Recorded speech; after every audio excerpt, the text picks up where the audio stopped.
They always told me that the forest remembers what people forget, but I didn't understand what that meant until the trees started remembering me. My name doesn't matter much anymore. Out here, names fade quicker than footprints in pine needles. I'm 38, a forest ranger in one of those stretches of the American wilderness that never makes travel brochures. Not because it's not beautiful, towering pines, granite peaks breaking the clouds, unseen streams humming beneath moss and earth, but because beauty alone doesn't put a place on the map. Stories do. And the stories people tell about this forest, you only tell them once, and only to someone who swears they'll never repeat them. I've walked these woods for years, patrolling, guiding campers, working search and rescue. On paper, that's the job. In reality, my responsibility is simpler. Keep people alive long enough to get them back where the world makes sense. You'd think that means fighting nature, bears, blizzards, rivers swollen with rain. But those aren't the threats that make the locals lower their voices and glance at the tree line. Those dangers are predictable, familiar, honest. What scares me are the things that don't follow rules. My first season out here, I treated every strange noise like a normal explanation waiting to happen. Learned that from the academy. It's never a monster. It's a misinterpretation. Wind sounds like whispers. A mountain lion's scream sounds like a woman crying. A black bear rising to sniff the air looks like something standing upright in the dark. That's what they drilled into us. But out here, the forest doesn't care what we were taught. Sunset had nearly drained from the valley when I was first stationed alone in the ranger cabin. An old structure meant more as a place to sleep between shifts than as a home. The logs were dark with age, the floor always cold no matter how hard the stove worked, and when the wind pressed against the roof at night, the place felt like lungs inhaling above me. Still, it was mine, and the silence of these woods, it settles into you. The quiet feels like belonging. Then the quiet changed. It started with knocks on the cabin walls. Not constant, not frantic, one knock, two. Like someone was testing the wood. The first time I rushed outside with a flashlight, young, confident, convinced I'd find a branch thrown by wind or maybe a raccoon sniffing around for food scraps. But the clearing was empty. No movement in the brush, just pines standing still, their needles barely trembling in the breeze. I tried telling myself the structure was just cooling, the logs shifting. Happens sometimes. Houses sigh when you stop listening. But the knocking kept returning. Nights later. Always after midnight. Always measured. Like knuckles. When I asked Pete, the oldest ranger on staff, the kind who looked carved from the same tree he leaned on, he paused before answering. He scanned the trees like something might be listening, then shrugged it off. Could be anything out there, he said. Just don't open the door when you hear it. He flashed a tired smile, like he was joking, but his eyes didn't humor me back. At 27, I thought I knew fear. I thought fear only belonged to things you could see. Rushing rivers, cliff edges, and angry bull elk. What I didn't know then is that fear is born from what you can't name. A few weeks into that first season, a call came in on radio. 2 hikers missing from the northern ridge. Locals, experienced, familiar with terrain. They'd checked in with visitor services earlier that day and vanished before evening. Last GPS ping they'd sent to a family member stopped abruptly near a dense section of forest called Shale Hollow. Everyone in town knew Shale Hollow, and everyone avoided it. The elders whispered about spirits that live between the rocks. Some mentioned a creature that walked upright, too big for a man, too quiet for a bear. They said the hollow belonged to something that didn't like to be found. I dismissed all that as superstition. We're trained to rely on facts, trail maps, survival patterns, search grids, but maps don't show the places the ground doesn't want you to step. I led the search team that day. Tracks were easy at first. Footprints pressed sharply into soft soil, heading deeper into the pines. But as we moved farther north, the forest floor hardened, roots knotted together like a warning. The air cooled unnaturally, like we'd walked into an invisible pocket of winter. Even the birds went silent. There's a particular silence the forest uses when something is wrong, a silence that feels like eyes. After about 2 hours, we found the campsite the hikers had used. Cold fire pit. One tent collapsed, the other still standing with the zipper half open, flapping slightly, though there was no wind. A coffee mug sat overturned next to a backpack still packed with food. They hadn't wandered off for help. They'd left in a hurry. Or been taken. I forced myself to think logically. Maybe an animal spooked them. Maybe they ran. But the direction of the footprints, toe marks pointed uphill, deeper into the dark, didn't look like fleeing. They looked like following. We spread out in a line, flashlights sweeping. On the ridge above, something moved, a shape, huge, dark, slipping behind a slope with unnatural speed. I raised my light, pulse hammering, expecting to see a black bear rearing or bounding away. But bears don't move like that, on 2 legs. Silently. One of the volunteers called out, said they saw a figure, a man, maybe one of the missing hikers. But as soon as they spoke, the shape was gone, like the forest swallowed it whole. We kept searching until nightfall. Regulation said we should turn back. Darkness risks more bodies going missing, but I broke from the group, needing one more scan. I don't know why. Instinct, maybe. Maybe pride. Maybe some part of me thought I could outrun whatever scared those hikers. That's when I heard it. Breathing. Not behind me, not beside me, below me. As if the ground itself had lungs, slow, unnerving, almost curious. A grunt followed, deep, wet, too loud to be human, too controlled to be animal. I forced myself not to turn off my flashlight, even though every instinct screamed to kill the light and run, because the moment I couldn't see what hunted these woods, it would see me. Branches swayed, pine needles trickled downward like green rain. Something was climbing, not a bear, not a cat. Arms gripping bark and pulling upward. The trunk of a massive pine shuddered near me, like it was struggling to hold the weight of something that didn't belong on it. My breath froze. The beam of my flashlight, just a thin lifeline cutting into dark, caught a flash of gray. Coarse hair. A massive hand gripping the tree. Fingers too long, knuckles scarred. I stepped back, ready to radio, when my boot landed on something soft. My stomach hollowed as I looked down. One of the missing hiker's boots, foot still inside. I didn't scream. I couldn't.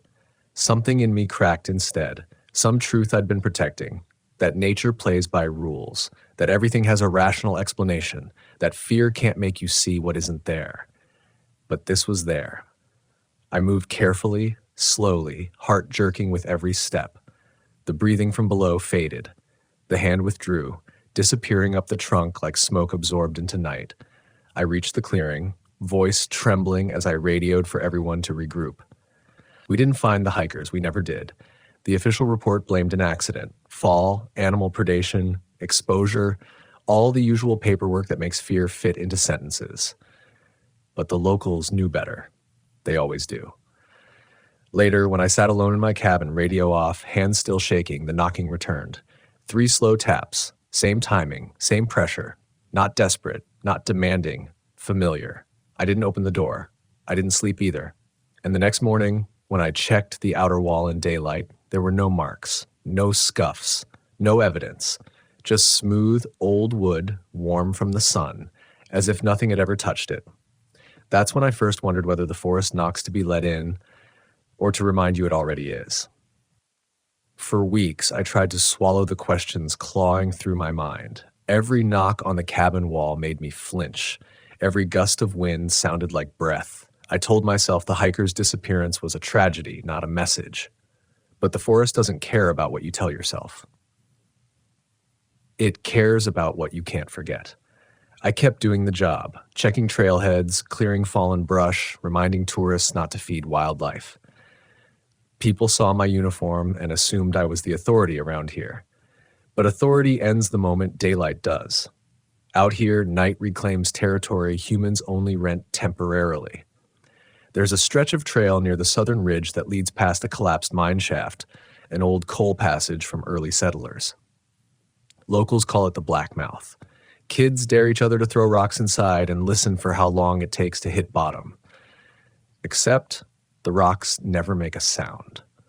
Once during a storm, 2 teenagers sheltered inside that shaft. Only one walked out. I didn't know that story until after I found the remaining kid, soaked and shivering, sitting in the rain outside my cabin door. He must have hiked miles through mud, but there were no footprints leading up to where he sat. He stared at my collar, not my face, and whispered, "Don't let the shadows touch me." He never mentioned the friend. Not once.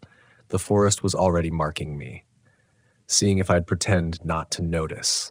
A few nights after that, while I was cataloging trail cam photos, the radio crackled awake with a voice, faint, distorted, like it was speaking through sand. No call sign, no station ID. It said my name, not the shortened version people use, my full name. The one only my mother used when she was angry. I froze, headphones half off, waiting to hear more. I should have responded, asked for identification, coordinates, protocol. But the air around me felt wrong, heavy, like the cabin walls were leaning in to hear the rest. Static swallowed the voice, then the signal cut out completely. I told myself it was interference, maybe a stray broadcast bouncing off the mountains. Cognitive dissonance becomes a survival tactic when you work in a place that threatens the edges of your sanity. And then came the second incident. A call from a group of campers, late summer, clear sky, screaming over their satellite phone that something was circling their tents. They said it sounded like branches snapping under enormous weight. But when they shined flashlights around, all they saw were trees. Trees that looked like they'd moved closer than before. I got there around midnight. The campers were huddled in their car, headlights on, horn honking in bursts. When I stepped out of my truck, the forest felt unnervingly still. Not a single breeze to sway the pine crowns, just the beam of headlights freezing everything in stark contrast. There were footprints, large ones, too wide for a man, too long for a bear, toes distinctly shaped, nails digging deep into soil. 3 sets, circling the tents, but no trail leading away. Just a ring, like they'd materialized, paced, and vanished. One of the campers claimed that while they sat in their car, they saw something crouch behind a tree, tall enough that even hunched, its shoulders rose above the bushes. When they tried to get a better look, it ducked away into the dark without a sound.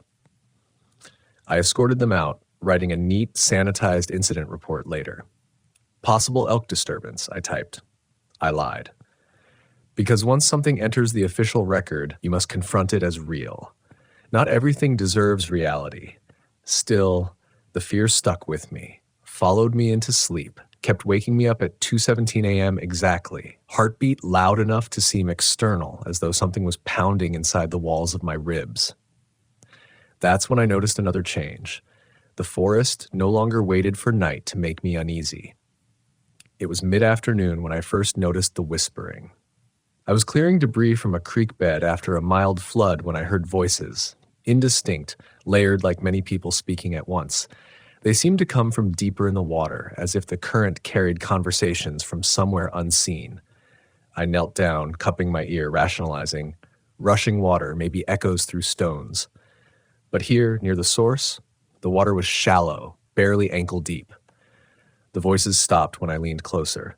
Then one whisper, clear, close, directly behind me, breathed, "Go back." I spun around, nearly slipping on slick rock. Nobody stood there. The mountain air suddenly felt too dense to swallow. I packed up, trudging back uphill, faster than I'd ever admit in a report. When I reached the cabin, someone had left a rock on the doorstep, a perfect sphere of obsidian, gleaming like a polished eye. I stared into it, sunlight flashing across its surface, and saw the forest reflected back. But the trees looked wrong, branches twisted, leaning toward the camera angle of my gaze as though eager to be closer. That night, the knocking changed. Instead of 3 taps, it dragged its fingers across the wall, slow, scraping, like nails drawing a boundary. I steadied my breathing, adrenaline sharp as blades beneath my skin, and stepped toward the door. I didn't open it. But I stood right behind it, one thin sheet of wood separating me from what pressed its weight into the boundary between inside and outside. My heartbeat synced with the dragging. Then silence. A click of the doorknob. Gentle. Testing. I backed away, hand hovering over my holstered pistol, though a firearm felt as ridiculous as a toy when confronted with something that didn't fear being seen. My lungs refused to draw a full breath until the knob eased still and the cabin structure relaxed with it. Morning came and the sun felt like rescue. Days blurred after that. Work became routine until a man went missing near Shale Hollow again.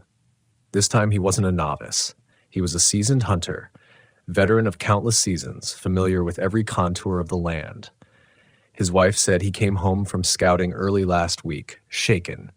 She said he spoke in fragments. It was watching, didn't hear it, too close. He refused to go back. Then one morning he rose before dawn, left no note, and walked straight back into the trees that terrified him.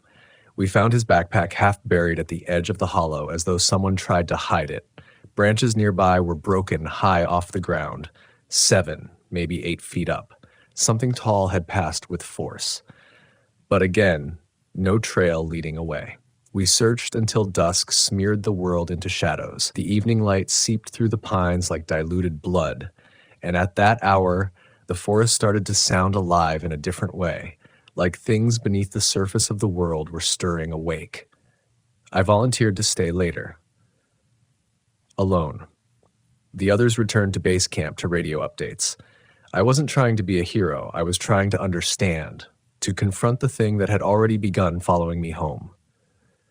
I ventured deeper into the hollow, the air colder, the absences of sound multiplying. Each step made the silence heavier, like I was walking into something's mouth. A branch cracked ahead, then another behind. I wasn't alone. I lifted my flashlight slowly. Pale bark reflected back on countless trunks, but one shape didn't belong. Too broad to be a tree, too still to be an animal. I raised the beam higher. 2 eyes, dull, glassy, wide-set, caught the glow. They didn't blink. They rose, higher and higher. A rush of primal, ancestral terror coursed through me, fear as old as humanity, fear of the thing that once hunted us in the dark before fire and walls existed. The creature's outline emerged. Massive shoulders, arms hanging past its knees, head hunching beneath heavy muscle. Fur thick, gray, matted with mud. Breath steamed from nostrils as wide as fists. It didn't snarl. It didn't threaten. It simply watched. I told myself to move, back away, do anything but stand there like prey. But then it stepped forward, 1 foot, then another, crushing twigs like toothpicks. No hesitation, no sound except the ground protesting its existence. My brain scrambled. Radio, gun, run, scream. But none of those choices belonged to the world we'd just entered. The forest around us no longer obeyed rules humans wrote. My hand shook violently as I reached for the flare on my belt. Bright light, heat, maybe enough to scare a predator. My thumb struck the cap, and the flare dropped from my hand. A mistake. The glow lit the ground between us, his face half lit, half shadow, revealing a jaw too long, lips pulled back in what might have been curiosity or hunger. It opened its mouth. A low rumble rolled from its chest, a sound not meant for human ears, a sound that made my bones vibrate inside me. The forest felt like it was bracing itself. And then, behind the creature, another pair of eyes appeared. Then a third, then many. I stumbled back, pulse exploding in my fingertips, every instinct begging me to run, but my legs refused. The fiends emerged halfway into view, heads turning, tall forms shifting, surrounding in a distant circle. The lead creature leaned forward, testing my fear, measuring me. Somewhere deep in the hollow, a rock tumbled. The sound shattered whatever spell held my muscles hostage. I yanked the flare off the ground, choking on adrenaline, struck the cap, and fire bloomed. Searing light splashed across the pines. The creatures recoiled, not scared, just annoyed, like animals bothered by a flashlight at night. But it bought me seconds. 1 second to turn, 1 second to sprint. Branches whipped my face, roots snagged at boots, my lungs burned. Behind me, thunderous footsteps shook the ground. The forest chased me. I don't remember how I reached the trailhead. I remember only bursting into moonlight, collapsing, gasping air like I was drowning. Search crews rushed toward me, but behind their flashlights stood trees, not monsters, and the workers saw only a panicked ranger shaking uncontrollably. When they asked what happened, I said I lost my footing and fell. That maybe I fainted. that I needed water. They believed me because people will always believe the version of the story that keeps their world intact. But the forest remembers the version I lived. That night, the cabin walls remained silent. No knocks, no scraping, nothing, because whatever hunted me had learned something new. I could run, but I couldn't escape. For days after that chase, I lived in a state of hyper-awareness. Every sound, every ripple in the trees, every breeze against the shutters felt like a warning I couldn't translate. I patrolled with a trained smile, telling visitors where to pitch their tents and how to store their food. But internally, I was mapping escape routes everywhere I went. I learned how far I could sprint from any point on my route. I measured distances in heartbeats. I tried to convince myself that what I saw was hallucination, triggered by panic, that darkness had played tricks on my certainty. But when you've looked into the eyes of something that exists outside the rules, rational lies don't provide comfort. They just delay the moment you run out of excuses. Pete noticed the change in me before anyone else. He found me sitting in the ranger station one afternoon, staring out the window instead of writing up an incident report. "You're hearing them, aren't you?" he asked. My skin tightened. "Hearing who?" He scratched at the gray in his beard like he was trying to decide whether to say more. "The ones the hollow keeps alive. You hear them long enough and you start to understand." He paused, lowering his voice to a whisper. "They don't want you to leave." I laughed, a brittle, defensive sound. "I think you've been here too long, old man." But he didn't smile. He only nodded slowly, as if confirming something he'd suspected. Then he walked away. That night, I locked every window before sunset, a habit that made me feel like a child scared of the dark. I brewed tea, tried to read, tried to focus on anything that wasn't the memory of eyes watching me from the woods. And then I heard it. A single hollow whistle. Not like a bird. Too precise. Too intentional. I froze, mug halfway to my lips. The whistle came again, closer this time. 3 rising notes repeated with slow patience.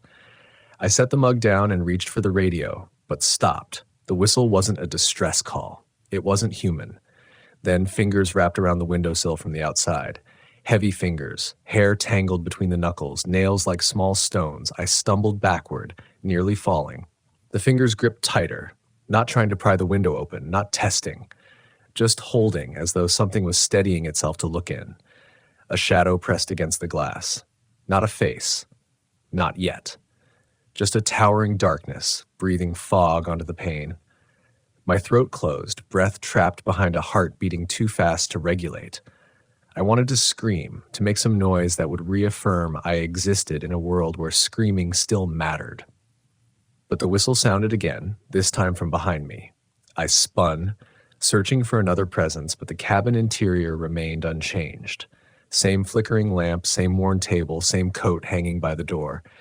Yet the air inside felt crowded, the space smaller than before. The shadow at the window leaned away. Branches rustled. Footfalls, not running but walking, circled the cabin with a deliberate rhythm. Tap, crunch, pause, tap, crunch, pause. I killed the lamp, plunging myself into darkness. Cowardice masquerading as strategy. The footfalls stopped. Silence. Then a sound I never want to hear again. A voice. Not speech. Not language. Just a vibration that belonged to the deep parts of a throat not meant for communication. Like vocal cords learning how humans work. A strained, cracked imitation of a single syllable. Come! The window groaned inward as the pressure from outside increased, a glass bowing under the weight of something that shouldn't have known how doors and windows functioned but somehow did. I ran, grabbed the shotgun from above the door, pumped around into the chamber with shaking hands. I fired through the glass without aiming, the blast detonating the quiet. The shadow vanished into the trees. Silence rushed back in. My ears rang so loudly I barely heard my own ragged breathing. Fragments of shattered glass glittered across the floor like remnants of a nightmare that refused to leave. I spent the rest of the night crouched in a corner, shotgun trained on the empty window frame, waiting for the return of those fingers. Dawn finally arrived, slow, gray, cautious, like even the sun didn't want to see what haunted this place, and I stepped outside. No footprints, no shattered branches, only a single mark scratched into the wood beside the window, a long vertical line that ended in a curve, a shape like a crooked question, not a threat, an invitation. I spent the morning replacing the window, reinforcing the locks. But wood and hardware don't stop the memories of something that shouldn't exist tugging at the edges of your sanity. Pete showed up later with a thermos of coffee. He looked at the new pane of glass, then at the bandaged cuts on my hands. "You fired a gun last night," he said quietly. It wasn't a question. Yes, he studied me for a long moment. It won't stop them. Guns only work on things that bleed. I slammed the hammer onto my belt. "Are you saying they don't bleed?" He crossed his arms. "I'm saying you don't want to find out what color comes out when they do." Then he told me a story. Many years ago, long before I was assigned here, a ranger named O'Hara went missing. They found his truck abandoned with the engine running. His boots were still inside. Search teams followed his tracks into Shale Hollow, but they ended abruptly, as though he sprouted wings and flew away. Weeks later, hikers reported screams echoing through the forest. When rangers traced the sound, they found O'Hara, alive but different. His eyes were black, completely black. His voice was gone. He pointed into the woods, then into his own chest, over and over, hands shaking violently. He tried to speak, but only gasped air. They took him to a hospital in town. He vanished from his room the next night, and they never found him again. Some places, Pete said, don't just take people, they change them first. I wanted to accuse him of fear-mongering, but the scratches beside my window didn't care about what I wanted. My fears now had evidence carved into wood. Days grew shorter, nights grew braver. The knocks didn't return, but the silence grew louder, like the forest was waiting for me to make the next move. And then came the call that shattered whatever illusions of safety I had left. A young girl, maybe 9 years old, was reported missing by her father at a campground near Spruce Lake. They'd set up early for stargazing. He turned his back for a minute, just 1 minute, and she was gone. We mobilized immediately. Volunteers spread out in grid formation, voices echoing through thick understory as we called her name. Dogs tracked scent toward the lake, then lost it in a cluster of pines. We searched until nightfall. Then we kept searching. Every hour increases the odds against survival. We couldn't stop. I was working a sector near the eastern edge when someone shouted. I sprinted to the sound. A man stood shaking violently, tears streaking his dirt-covered face. He pointed up a tree, and there, 30 feet above the ground, was the girl, clinging to a branch, eyes closed, bare feet dangling. How she reached that height was impossible. No branches below thick enough to climb. No marks on the trunk from boosting or scrambling. We coaxed her down slowly. She didn't respond to her name. Her body was limp, like she wasn't controlling it. Only when her father wrapped her in his arms did she open her eyes. But she didn't look at him. She looked at the woods, she whispered. They said I could stay with them, in the dark. They have a new friend watching me. My blood iced over. I didn't ask her to explain. She wouldn't have needed to. I already knew who the friend was. The father rushed her to the ambulance. She stared at me as they left, eyes glassy, pupils wide as moons. Not frightened, just claimed. After the search was called off, I walked back toward the cabin alone. Each step felt heavier than the last.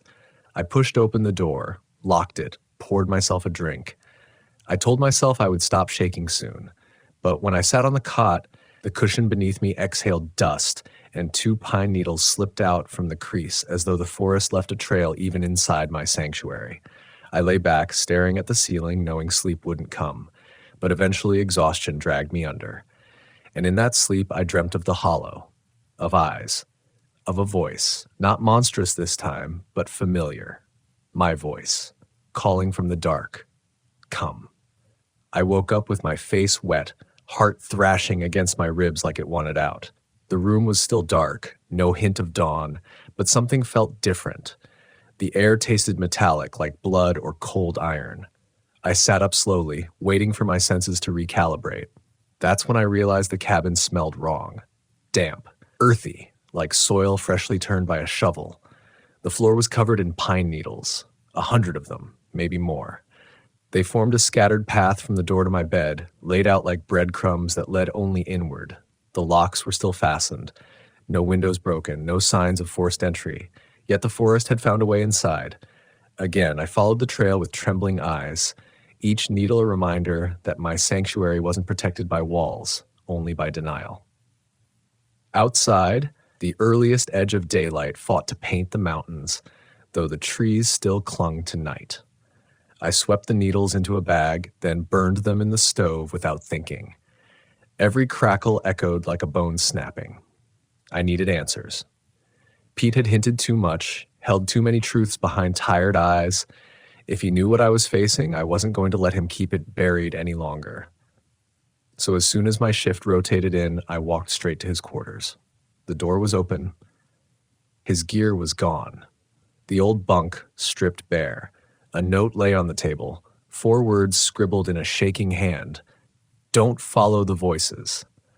I stood there staring at it, anger boiling beneath my fear. He left.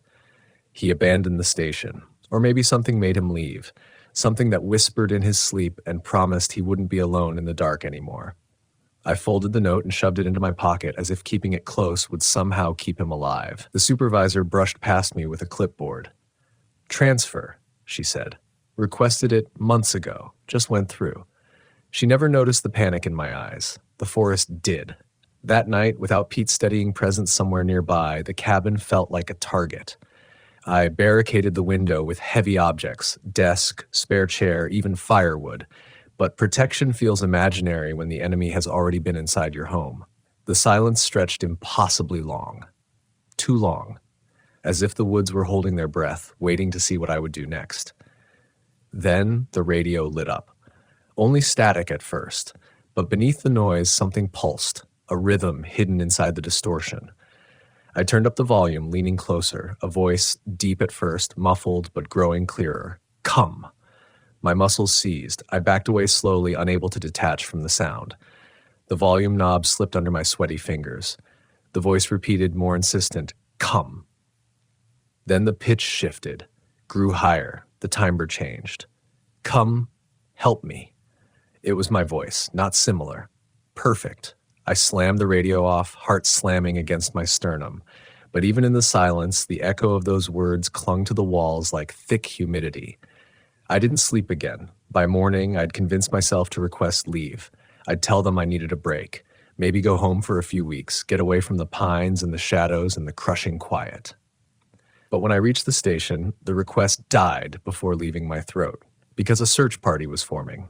A hiker gone missing, another one. This time, a solo backpacker.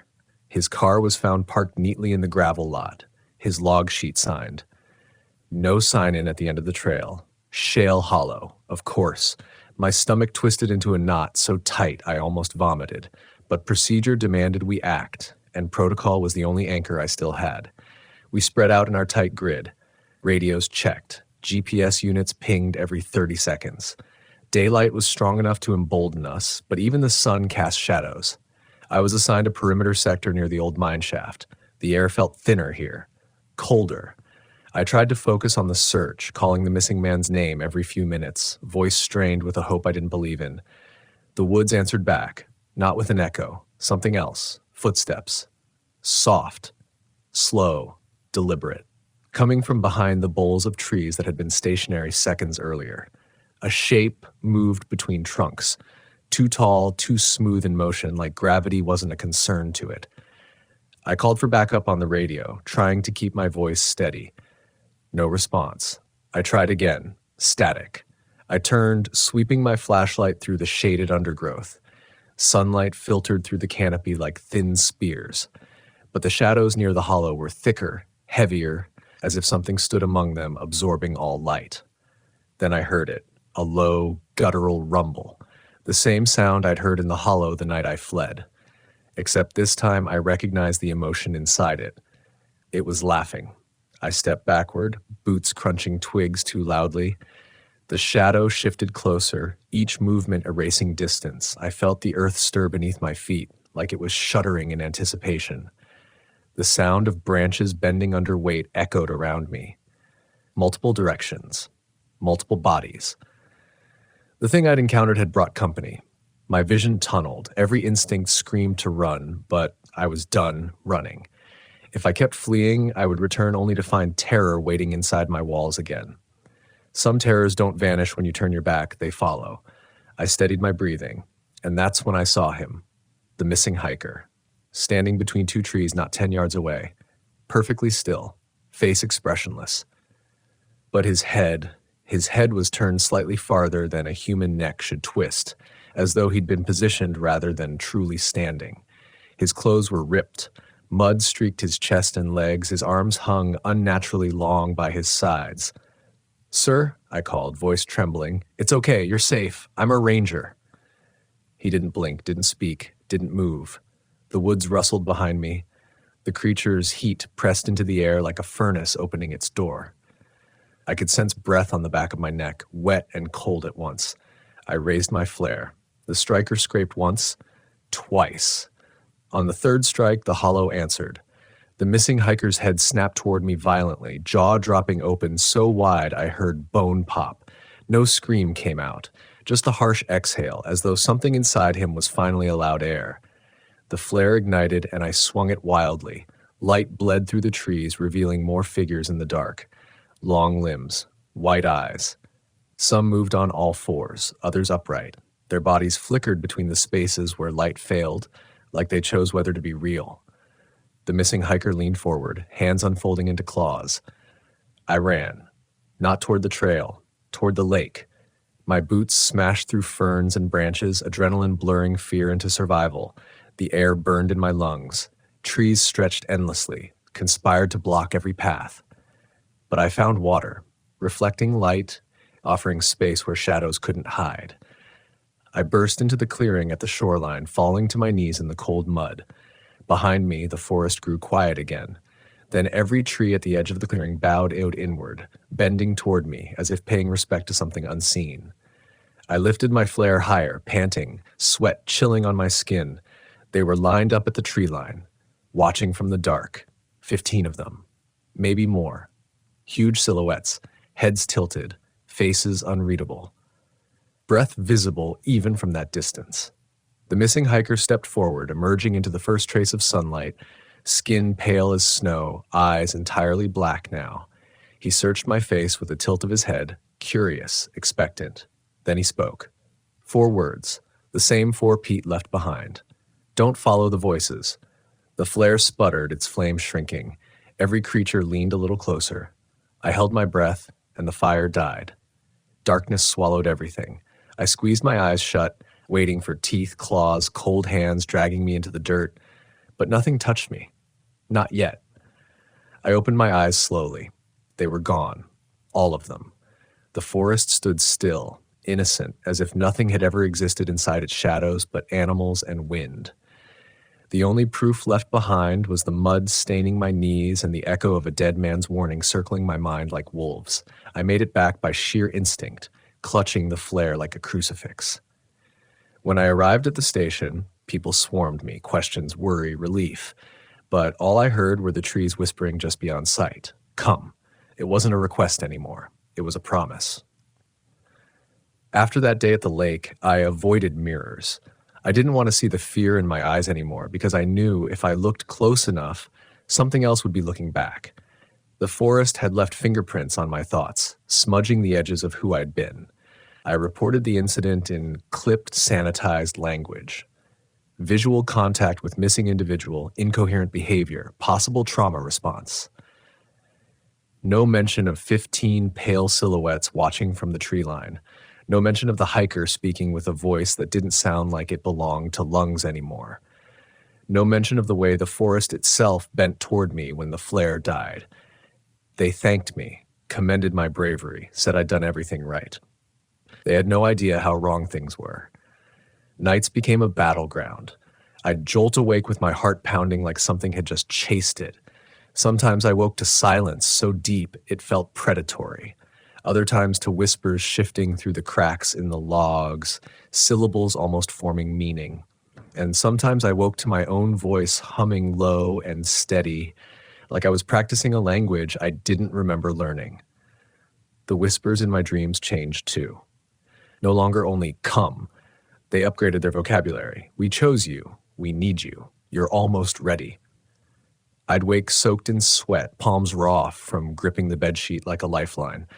The cabin smelled of earth every morning now, of places underground, places where light never learns how to survive. Some days I'd catch my reflection in the cabin window, sunken eyes, shadows beneath them like bruises. My pupils seemed too dark, too large, like they were adjusting to darkness I hadn't yet stepped into. The worst part, I started missing the knocks on the wall, missing the clear pattern of fear, because ambiguity is a crueler torment. When monsters declare themselves, you can prepare. When they hide inside the quiet, you fall apart waiting. Every instinct told me to run far, far away. But running is useless if what's chasing you doesn't need your footsteps to find you. Eventually, I received the order I'd been dreading, back to the hollow. A pair of new hikers reported strange wailing sounds at dusk, long moans rising from under the ground. The fear in their voices wasn't tourist superstition. It was ancient, the kind that bypasses logic and goes straight for bones. I knew those sounds. I couldn't pretend otherwise. We organized a small patrol at sunrise, 3 rangers including me. The air felt strange from the beginning, cold, although the sun blazed strong above the peaks. The trail into the hollow looked different too, as though more trees had grown overnight, thickening the path, closing us in. Birds were absent. Not silent, absent. We walked deeper. The earth softened beneath our boots. Pine needles layered so thick they swallowed sound. My fellow rangers joked nervously, trying to lighten the mood. But even their laughter sounded artificial, like it didn't belong to daylight anymore. Then the wind carried a scent. Rot, not the rot of leaves or old logs, the rot of something once warm, once breathing. One ranger gagged, the other muttered a prayer. I just stared at the shadows between the rocks ahead, knowing where we were headed without needing a map. The black mouth. The mine entrance gaped like a wound. The beam of my flashlight vanished into it, swallowed instantly. That's when a voice rolled out from the dark. Not loud, subtle, like the mine itself exhaled words. Help me. The other rangers tensed. I stepped closer. It wasn't just a voice, it was Pete's voice. I took another step and the ground beneath me moaned, like wood bending, but this was stone. Dry rock should not move like flesh. One ranger grabbed my arm. We're calling this in. No way we go in there blind. He was smart. He was human. I brushed his hand off, because the voice inside the cavern wasn't merely calling, it was pleading. And despite everything I'd seen, some part of me still believed people could be saved. I shone my light into the blackness and yelled Pete's name. Silence answered, then a scrape. Slow. Deliberate. Coming closer. The 2 rangers backed away. They had radios, training, self-preservation. I had none of those left intact. I stepped toward the threshold. A shape appeared deep inside, low to the ground, crawling. My mind strained to make sense of the form. Human? Animal? Something in between? The thing dragging itself out of the mine was wearing a ranger uniform, but the limbs were wrong. Arms too long, knees bending backward, face slack, jaw hanging loose like it was detached from control. The flashlight flicked across its features, and there, behind the black, oily eyes, was the outline of Pete's face, stretched over something else. Possessed, puppeteered. The creature froze, head jerking toward me in one sharp motion. Then its lips peeled back and a sound tore free, a sound that tried to be Pete's voice and failed. Leave. The other rangers yelled, panic exploding. One pulled his sidearm, voice cracking as he shouted warnings. But the creature didn't flee. It lunged, all motion and fury, sprinting on all fours with horrific grace. Gunshots detonated. Splinters of earth erupted. I staggered back, falling as the thing barreled past me and disappeared into the trees.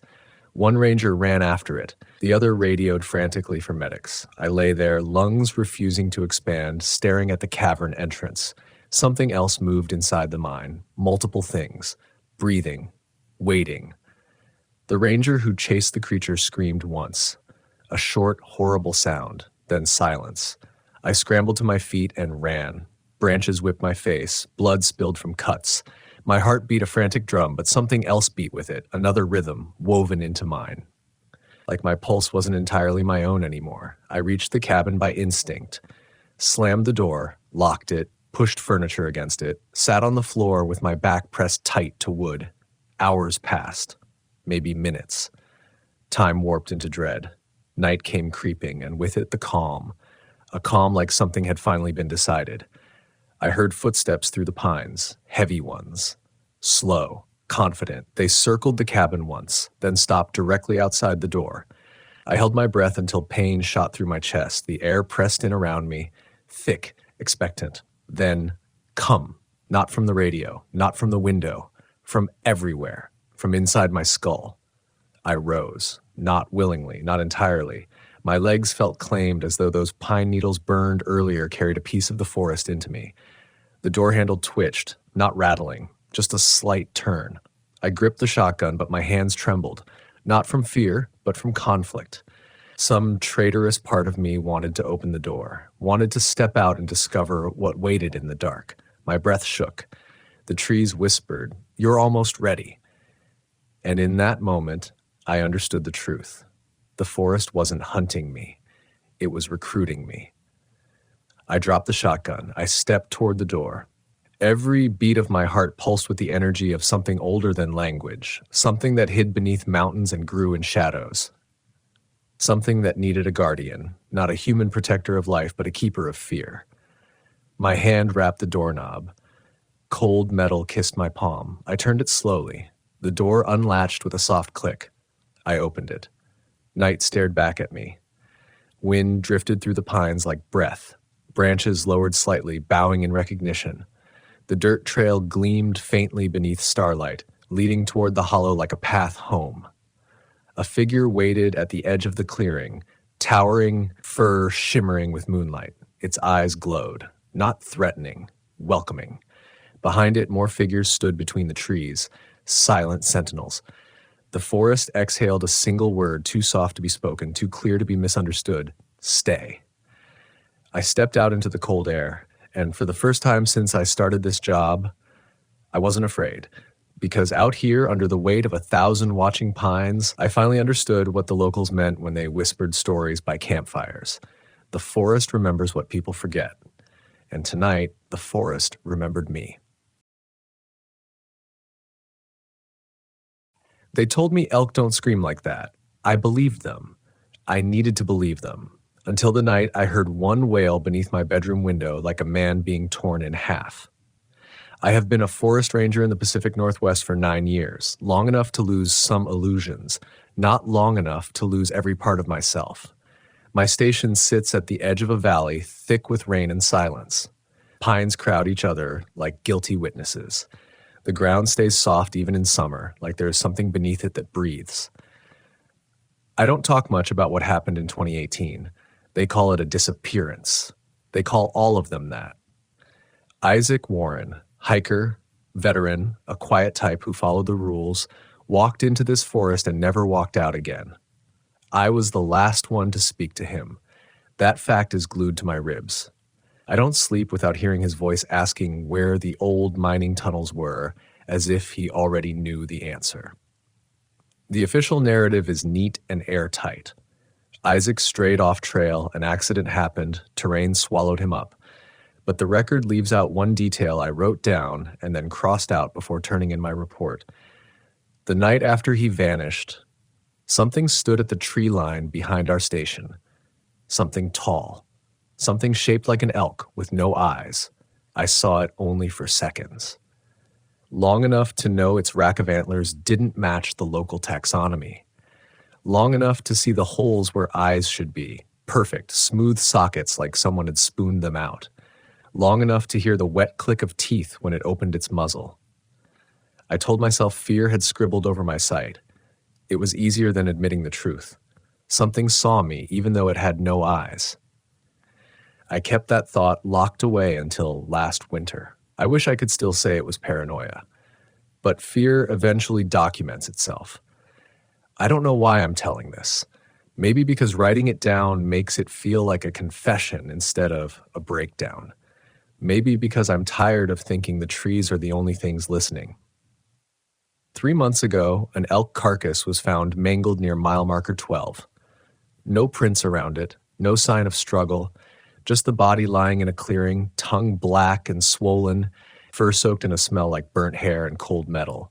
The head, well, the eyes were gone, not claw gone or tooth gone, removed, clean, surgical, wildlife reports filed, photos archived, likely bears, they said, possibly hunters.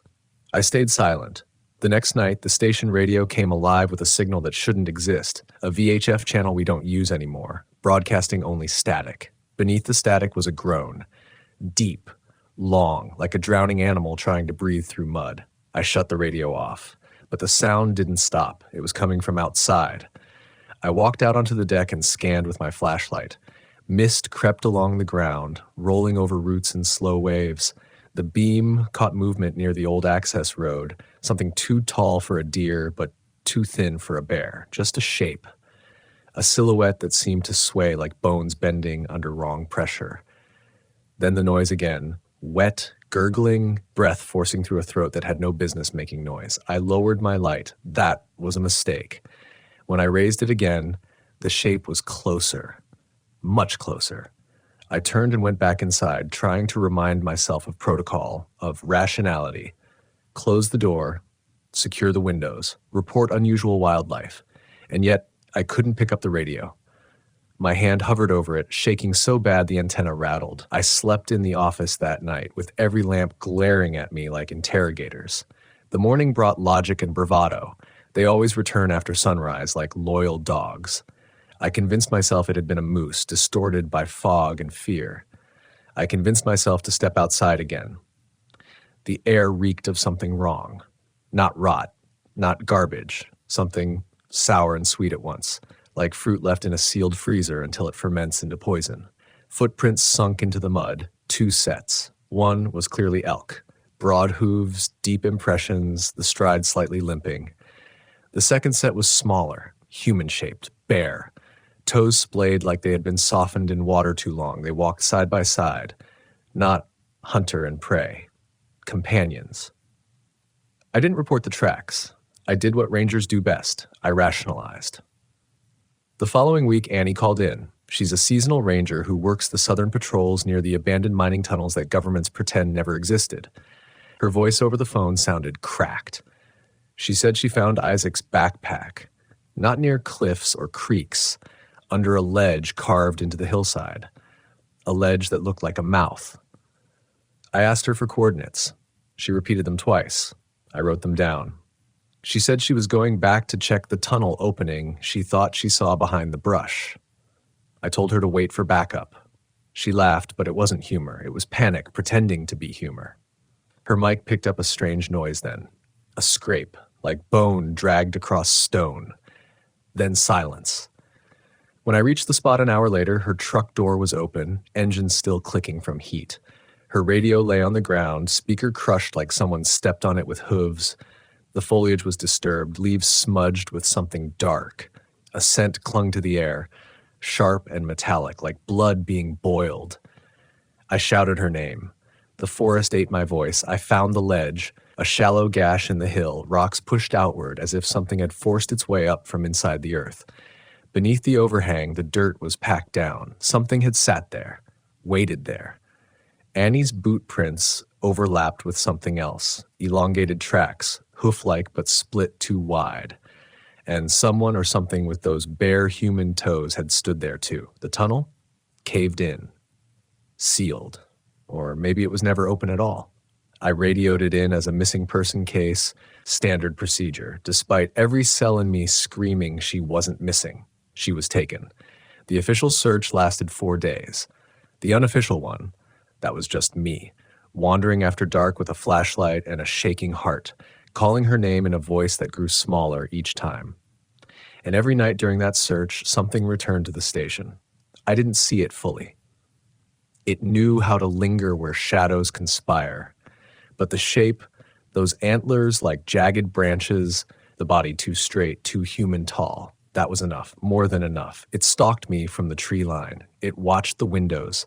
It scraped the siding once, slow and precise, as if pretending claws. On the fourth night, I smelled it before I heard anything. Burnt hair and wet fur left in an oven. The odor seeped through the vents, my throat tightened, my eyes watered. Footsteps, no hoofsteps, circled below my window, each one pressing the earth like a heartbeat. Then the scream. An elk's call twisted into something unholy. Half moan, half sob. It sounded like Isaac. It sounded like Annie. No, it sounded like me. I shut my eyes and pressed my palms to my ears until dawn. The next morning, nothing remained. No prints, no smell. The ground under the window had been smoothed over deliberately, like it didn't want me to prove it had ever been there. But I didn't need proof. I already knew. It was the same elk I saw years ago. The elk with no eyes. The elk that knew my face. And it was coming back more often, as if it was waiting for me to follow it into the dark. I tried to report all of it. I really did. But every sentence I rehearsed sounded like a man losing his mind. There is a language for tracks, for carcasses, for criminal behavior. There is no language for something that stands outside your window at 3 a.m. wearing the wrong shape of nature. I told myself to stick to facts, not fear. So I wrote a different report, the one they wanted. Just after dawn, while I sat staring at that sanitized lie, the phone rang. A hunter had been camping out near the eastern ridges. He'd heard something. He'd seen something. His voice shook when he said my name. How he knew it, I don't know. Maybe rumor spreads faster in terrified lungs. He said there was an elk standing and staring at him all night. But not like an animal. More like a man pretending to be one. Its head never turned. Its body never breathed. And when he finally got the courage to lift his rifle to scare it off, he saw the face. No eyes, he whispered. I asked him where.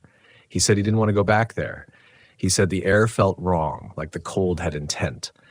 When I pressed him, he gave me the coordinates, but only after a long pause, like those numbers were cursed. I logged them, thanked him, and hung up. He said one last thing before the call dropped. It knows you. It said your name. I stared at the receiver for a long time. The office clock ticked louder than it ever had before. The forests out here always creak and whisper. You learn to ignore it. But the station went silent like it was listening too. I took the coordinates and drove out alone. The road narrowed into dirt. Branches scraped the truck like fingernails over a coffin lid. Fog clung to the ground in thick drifts. Each mile closer, the forest looked less like wilderness and more like something waiting. When I stepped out, I felt watched, not hunted. Observed, examined. The smell hit first, sulfur and wet fur, as if something massive had been lying here sweating rot into the soil. I saw the prints, hooves, deeper than any elk should leave, like whatever made them weighed twice as much as nature allowed. Each track was followed closely by those bare human footprints again, pressing unnaturally close, heel to toe, as if walking in shadow harmony. They circled the hunter's fire pit. They circled his tent, and then they led away, toward the ridge. I followed, not because I'm brave, because if I don't keep moving forward, I start remembering Isaac's voice asking for directions to tunnels that don't exist on maps anymore. I start feeling Annie's boots in the earth as she walked toward something she thought needed help. I start hearing a scream that sounds like my own bones cracking from the inside. The trees thinned. A rocky slope lifted into view. The ground hardened to shale. Wind scraped the mountainside with a sound like rasped breathing. The tracks led to a black gap between two boulders. A mouth. Even from outside, cold air poured from it, unnatural cold, as if winter was preserved down there while the world burned above. My flashlight skimmed darkness like water. Deep, pooled absence of light. There was something else too. The walls inside were scarred, scraped, long parallel grooves, not the marks of digging equipment or mining supports. These were made by something desperate. I should have radioed in. I should have waited for backup. I stepped inside instead. The cold hit like hands wrapping around my ribs. My breath fogged instantly. The air tasted like old pennies and mold. My beam cut a tunnel descending with a slow curve, walls slick with condensation. I walked. Every instinct shrieked to turn around. Every memory of Annie's laughter, the real version, not the cracked one, pushed me deeper. My boots crunched on loose stone. Something dripped in the dark, every drop echoing like a countdown. 100 feet in, the tunnel widened. The beam caught a stack of bones. Not animal bones, human. Cleaned white, arranged in careful spirals, each skull resting atop a pile like an offering. No eyes in the sockets. A sound crawled up the tunnel then, hooves on stone. Slow, measured, coming closer. I shut off the flashlight. Darkness wasn't absence, it was presence. It pressed into my skin, sponge heavy. My heartbeat became the only motion in the world. Footsteps echoed, coming down, stopping, breathing. Right behind me, hot, wet, foul, a gentle sniff at my neck like an animal learning my scent. Something brushed the back of my jacket, hair coarse and dripping. It dragged along my shoulder, but slow and curious. Then a single tap of something hard against the side of my skull, an antler, testing the shape of me. It exhaled again. I could hear its mouth working, teeth clicking, lips peeling back, and suddenly in that black-soaked silence, it spoke. Not words, not any language nature intended, just a low, warbling croak that carried emotion, not meaning. But that was enough. Because the sound of it was grief twisted into hunger, I stepped forward, legs shaking, stone grinding underfoot. The thing behind me followed. One hoof step for each footstep I took, always matching my pace like a mirror of bone and flesh. I could see faint light ahead, gray sliver of daylight bleeding around rock. I didn't walk. I ran. Branches whipped my face as I burst into the open air and tumbling sunlight. I kept running until the forest swallowed me again, until the world looked normal enough that the lie felt real. Only when the station roof appeared through the trees did I dare stop. I slammed the door, locked every latch. Then I hit the lights. I didn't even bother trying to explain the report I wanted to file. Who would read it and not smirk? Who would believe me? Who would search those bones?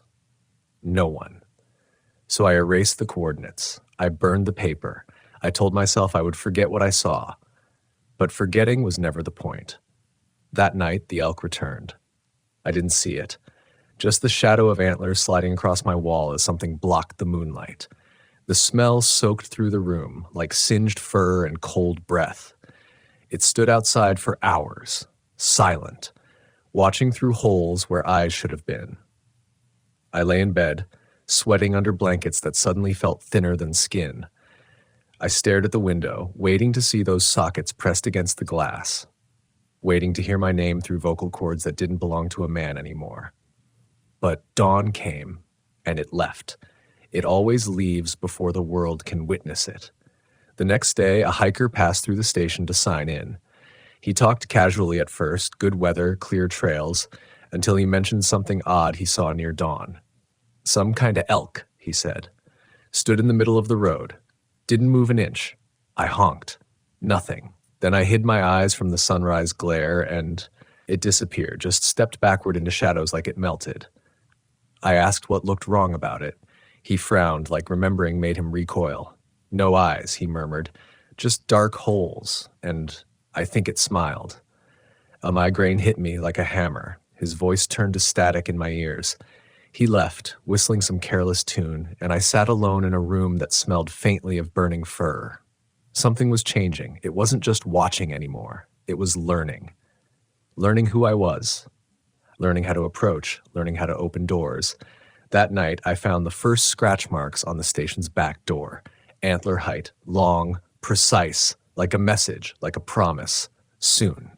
The station has 2 floors. My bedroom is upstairs. That matters because last week, something climbed the exterior wall. I heard it at 2:41 a.m., the exact minute I woke up every night for the past month.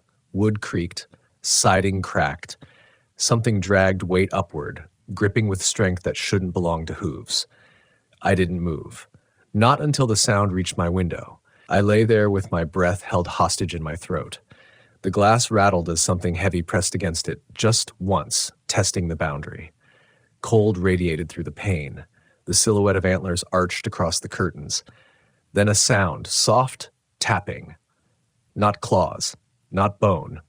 Teeth, clicking gently against the glass. I slid from the bed, crawled to the closet, and sat inside the dark like a child hiding from nightmares they don't dare describe. My back pressed to the wall. My fingers dug into the carpet until nails bent. The tapping stopped. Seconds passed. Minutes. Then a whisper. Low. Wet. A voice that didn't know how to form words but desperately tried anyway. A sound caught between sobbing and mimicking. It said my name. Broken. Chewed. Not a question. When I finally stood, somehow still alive, the shadow was gone. Only a smear of frost on the glass remained, shaped like a jaw. In the morning, hoof prints dotted the siding all the way up to the bedroom window. Nothing that walks on hooves climbs. Not like that. Not straight up a wall, like a thought rising into nightmare. The fear would have been easier if it stayed outside, but now it wanted closer. It wanted inside. 2 days later, another call came in. A family camping near the Northwest Lakes hadn't returned. 3 people, 2 adults, 1 child. I had an instant, sick fear that this was another piece of the same pattern. But duty keeps you moving even when dread nails your boots to the floor. I drove out and met the local sheriff's deputy by the lakeshore. Their tent still stood. Chairs, cooler, half-eaten food, bag of marshmallows torn open, a plastic cup floating on the water. The silence was wrong. Even insects refused to hum. We split up. I followed tracks. 2 adults, the small prints of a child. Normal. But then, hoof prints. Not elk. Too heavy, too deep, and too close to the child's steps. There wasn't a sign of a struggle. No running prints, no broken brush. They had walked calmly, willingly, like they were being led. The trail ended near a sheer rock face that towered over the lake. No cave, no opening, just a wall. The deputy flagged me on the radio. I hurried over. He was kneeling in the mud, white-faced. Something was embedded in the soil. 3 human eyes, not pairs. Singles, perfectly preserved, perfectly clean, as if they had been removed gently, carefully, left like offerings. My stomach twisted. The deputy began to gag. The air filled with that smell again, burnt fur and blood, chilled to bitterness. We found no bodies. We found no people. That night, the sheriff's office filed them as missing. By dawn, the eyes had disappeared. That evening, back at the station, the power flickered. The lights strobed like they were afraid of the dark. I heard footsteps on the roof. Slow, deliberate. Hoof steps. I grabbed my flashlight, forced myself up the stairs, and stepped into the bedroom. The room shimmered with cold, my breath fogged. Then I saw it. 4 small handprints on the outside of the window, pressed in a perfect row. The child had stood here. The child had been brought here. No, led here. And I had only one thought, unbearable and bright in my mind. Why me? Why does it keep coming back to me? I slept in the office again. Not fully asleep, just unconscious enough to dream. And that was when the forest stopped pretending it hated being seen. In the dream, I was in the mining tunnel again. The bones spiraled like a map. Something large moved between the piles, whispering through a mouth full of shredded language. A shape stepped forward, an elk's head stitched onto a human torso. Muscles stretched too tight, skin hanging in sheets. The antlers scraped stone and sent sparks into dark air. Its legs bent backward. Its arms ended in broad hoof-like fists. I couldn't breathe. It leaned close, close enough for me to smell the rot trapped beneath its skin. Its empty sockets hovered inches from my face. Then something else appeared from behind it. Annie. Eyes gone. But her voice came from the elk thing's throat. Help me. Then Isaac's voice. It hurts. And then a third voice, a small one. Please don't leave. 3 voices. 1 mouth. The antlers pressed to my chest, pinning me to the darkness beneath. I woke choking on air that didn't feel like mine. Cold sweat soaked the floor beneath my chair. My uniform shirt stuck to me with the stink of fear. And in the silence after, the radio crackled softly. 1 frequency, static whispering. Then, a wet, drawn-out breath, followed by the scraping moan of an elk's call warping into human agony. I approached the radio, slow as thawing ice. The breath grew louder. You, not a word, a growl aimed like speech. You, It repeated, trying, learning. You, come. A shiver of cold ripped down my spine so fast my bones felt electric. I cut the radio off. It turned itself back on. Static roared like a windstorm caught inside a throat. I yanked the cord from the wall. Silence slammed down. The power in the whole station died with it. I stood in the dark, listening. No wind, no insects. Only one sound. Hooves on the gravel outside. Walking to the front door, I backed away, felt my heel strike the base of a filing cabinet. Something brushed the door frame, slow, testing. The knob rattled once, just once. Then stillness. Long minutes passed before dawn seeped through the windows. The power returned without a reset. Lights hummed like nothing had happened. But something had changed. The scratches near the back door were deeper. Across the window screen in the office, lines scored into the mesh. Curves, loops, almost like letters. Not any alphabet I know, but writing, communicating, a message. And beneath those scratches, smeared in mud so dark it dried almost black, a shape, a tear. One tear, drawn below where the eye should be. It wanted me to know it could cry, or at least that it could pretend. That evening, exhausted from terror and truth, I sat by the radio once more. I didn't plug it in, I didn't touch the dial, I just stared at it, waiting for the inevitable. The air felt too still. Like the calm before something enormous breaks surface. That calm shattered when my phone buzzed. Unknown number. I answered with a voice that didn't sound like mine. A whisper came through, distant and drenched in static. We see you. Not I. We. Plural. Multiple mouths. Multiple victims. Multiple hunters wearing stitched-together shapes. The call lasted 2 seconds, enough to carve a new fear into me. There is more than one, and they know exactly where I am.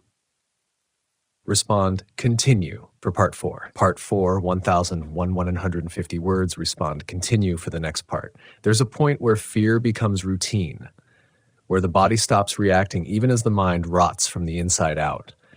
I hit that point the day I found the footprints leading directly to the station door.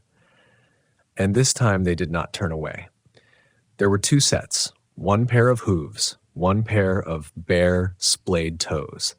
They stood on the welcome mat like polite visitors, and on the door, written into the wood with something sharp enough to score a groove, "Let us in." I stared at the words until they stopped looking like letters and started looking like scars. My hands wouldn't obey me. I wanted to call for help. Instead, I went inside, bolted the locks, and sat in a chair facing the door with the shotgun balanced upright between my knees. I didn't blink for an hour. Nothing happened. That was worse, because the moment quiet becomes more terrifying than sound. You understand you're dealing with something intelligent. As night fell, headlights rolled up the driveway. Ranger truck. Relief hit so strong my knees unlocked. It was Johnson, my supervisor from the East District. I stepped outside, eager for human presence, eager to believe I wasn't losing my mind alone. He strode up with concern tight around his eyes, reporting irregularities, radio silent. You okay? No, I wasn't, but I nodded like a coward. Just a busted fuse last night, got it under control. He looked past me toward the door, at the carved message. What's that? I swallowed. Elk antler. Scratch the siding. They've been aggressive lately. It wasn't a lie, just not the truth. He rubbed the grooves with his thumb, frowning. Deep. That's no elk. He didn't say what he thought it was, but I saw the skepticism shift into worry. Inside, he asked about Annie, about the missing family, protocol questions. I answered like a machine running on old programming. When he went upstairs to check the window scratches, I stayed below, pretending to make coffee, but really just listening, straining for any hint of hoof steps on wood, teeth tapping glass, whispering imitation of my name. He came down slower, his face a shade paler. You need rest, he said carefully. I forced a laugh that sounded like something dying. He squeezed my shoulder once, hard. Whatever's happening out here, don't face it alone. Those words nearly shattered me because I hadn't told him anything. He left before sundown, promising a full crew by tomorrow. I watched his truck disappear into a tunnel of trees, and the forest immediately swallowed the sound of his engine like it never existed. I didn't sleep. I waited. Minutes dragged like hours. Hours crawled like days. The wall clock ticked with a wrong rhythm, slower, slower, as if time itself sagged under the weight of dread. Then came the smell. Burnt fur, wet metal, rot trying to imitate life. I gripped the shotgun, moving to the back door. The scent thickened, sticky as tar. I opened the curtain a fraction, antlers, 2 feet away, motionless, too tall, stretching above the window frame. The head tipped slightly as if listening to my heartbeat. It scraped one hoof against the wall, not scratching, knocking. I froze, every instinct screaming not to respond. Then, from the opposite side of the building, footsteps, 2 sets, hooves and bare feet, circling, trying the windows, testing every weakness. I backed toward the center of the room, aiming everywhere and nowhere. The walls groaned under shifting weight. Whatever these things are, they do not hunt like animals. They hunt like something that remembers being human. A sharp thud came from upstairs, something heavy landing on the floor above. The ceiling dust drifted down in nervous crumbs. Then another thud. Closer to the stairs, then the radio. Dead for hours, crackled alive, static spat like a bad cough. Then the mimic voice, let us in, not pleading, inviting, commanding. I bolted for the breaker panel and yanked the main power off. Instantly, silence flooded the room. No radio, no lights. And then, impossibly, footsteps stopped, all of them. Air thickened, clotted with waiting. Then every window, every single window began to creak inward as if the house itself was taking a breath. Glass flexed, bowed by outside pressure. I rushed from window to window, bracing frames with my shoulder, shotgun shaking in my grip. It was futile. The pressure wasn't physical. It felt like gravity was being rewritten. The lights flickered back on by themselves, breaker still off. The hallway glowed pale. I heard movement upstairs again. Slow, steady, dragging something heavy across the floorboards. Then I smelled it. That metallic rot, it poured down the stairwell like invisible smoke. Something was inside. I raised the shotgun and backed into the bedroom doorway, pulse detonating in my ears. A shape appeared at the top of the stairs. Antlers scraped the ceiling, legs too long, torso too narrow. It swayed, a puppet remembering the wrong choreography. The sockets in its skull empty as ever, but something inside them moved. Not eyes. Shadows. Shadows that blinked. It stepped down one stair. Wood moaned under the weight. Another stair. The smell deepened until my lungs refused to draw air. I should have fired. Instead, I whispered, "Annie?" The thing paused, tilted its head, and in Isaac's voice, "Help me." I staggered backward, throat collapsing into a silent scream. The creature lowered into a crouch, antlers folding like broken branches. Muscles cracked, rearranging. It began to crawl, down the stairs, toward me. No sound except joints popping like knuckles torn from sockets. I ran, not up, not towards safety, into the basement. Because terror isn't logical. Terror only seeks a way. I slammed the basement door and threw the deadbolt. Darkness swallowed me. My breathing echoed like I was trapped in someone else's chest. The door above me creaked. A low scrape traveled along the wood, then tapping, then the voice again, this time from the vents. Let us in. Plural again. I wasn't alone down here. Something moved beside me, barely an inch from my leg. A damp brushing like fur slick with blood. I aimed blindly and fired. Flash, thunder, splinters exploding. Something screamed. Or maybe that was me. The gun kicked from my hands. It clattered into darkness. My ears rang. The smell was unbearable now. Burnt death, alive and moving. A shape brushed my cheek. Then a whisper, right against my ear. You come with us. Fingers, cold and wrong, wrapped around my wrist. Not human fingers. Hoof bones forced into shapes they should never fit. I yanked free, stumbling backward into stacks of boxes. Cans rolled, tools clanged, my body ricocheted off concrete. I found the backup lantern, smacked it until light flickered on. In the flashlight glow, for a fraction of a second, I saw the basement clearly. 5 figures cramped between shelves. Animals wearing human torsos. Humans wearing animal heads.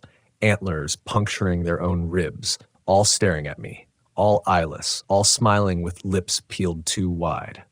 The lantern died. Darkness crushed every ounce of light. I bolted up the stairs, every step blind. Something grabbed my ankle. Teeth sank into my boot leather. I kicked, screamed, hauled myself upward, and burst through the door into cold night air. The forest swallowed me whole. Branches whipped my face, roots hooked my boots. The world spun between flashes of moonlight. I didn't know where I was going, only that I could not stay. I crossed the access road, into deeper trees, into places I swore I'd never wander at night. Behind me, hooves pounded, multiple, fast, not wandering, pursuing. The ground vibrated, not from footsteps but from intention, like the earth itself wanted me dead. I ran until my lungs tasted blood. I ran until my body forgot how to stop. When I finally collapsed, I lay pressed against the soil, staring up at the stars, cold pinholes in a sky too large to care. Branches shifted overhead, antlers silhouetted against moonlight. Dozens standing in a circle around me, not moving, just waiting for me to rise. I didn't know what was worse, that they had found me, or that they had been hurting me here all along. I should have died there. I should have been swallowed by that ring of antlers and sockets and stitched-on flesh. But the circle broke, not because I escaped, but because something moved beyond them. Branches bowed. The treeline shifted. A larger shape stepped through, towering above the others, its antlers tangled into a throne of bone and bark. The ground around it steamed in winter air. The herd parted for their king. It walked upright. Its hooves clicked on stone, slow, deliberate, almost ceremonial. Its chest expanded as it inhaled, and every creature around it inhaled too, like they shared one breath, one hunger. I lay paralyzed, every nerve hijacked by primal terror. I wanted to scream, but I knew if I did, it would copy the sound and wear it. When it reached me, it knelt, antlers folding toward the earth, and lowered its skull to my level. Its cavernous sockets hovered inches from my eyes, empty but burning with intent. The scent rolling off its hide was overpowering, scorched hair, swamp rot, and something sweet like spoiled milk. The herd leaned closer, all of them, listening. It opened its mouth, and through that split jaw came a perfect replica of my own voice. "I'm you." I stopped breathing. Its throat bulged. My voice again, but weaker, like dragging a memory across sharpened stone. "You help." Then Annie's voice, "Come." Then Isaac's, "Join." Then the child's, we. They weren't just mimicking voices. They were using the voices that still existed somewhere inside them. The king creature reached out one warped limb, a malformed arm ending in a brittle split hoof, and pressed it against my shoulder. The pressure burned through my uniform straight into skin. And a vision hit me. No, memory that wasn't mine. A dark tunnel. Bones gnawed into spirals. Faces stitched onto hides. A machine. A rib cage wired to pulleys. A ritual. A transformation. People forced into shapes the forest wanted, the land re-sculpting trespassers into residents. Then a flash of the station, my station, windows flickering, roof bending like lungs drawing breath. Then I heard one truth spoken in silence. It wasn't hunting me. It was recruiting me. For what, I never wanted to know. I ripped myself away with a scream, stumbling into the gap between two of the beasts before they reacted. Hooves thundered behind me. Breath seared the back of my neck. But the forest helped me, or maybe it amused the forest to let me think I could flee. Twigs snapped under my boots like gunshots. I didn't look back. Not once. By some miracle, I broke into the access road. The station lights shimmered ahead. Warm, human, false hope pretending to be safety. I threw myself inside, slammed doors, braced them, breath shredding my chest. My shoulder throbbed with a burn that sank deeper each heartbeat. I peeled back fabric. Skin beneath the uniform was blistered black, ridged in the shape of a hoof print. Infection? No. Branding. Claiming. I staggered to the sink and rinsed it until the water burned like acid. The mark didn't fade. Instead, it pulsed faintly, like it had its own heartbeat. I bandaged it and sat against the wall, shotgun across my lap, staring at the door through the darkest hours of the night. The woods never moved again. That might have been the worst part, because silence meant planning. When first light arrived, I stepped outside expecting tracks, broken branches, crushed leaves, anything. There was nothing. No prints, no scent, no scratches. They had cleaned every trace of themselves, except one, burned into the dirt at the base of the steps, a single hoof print.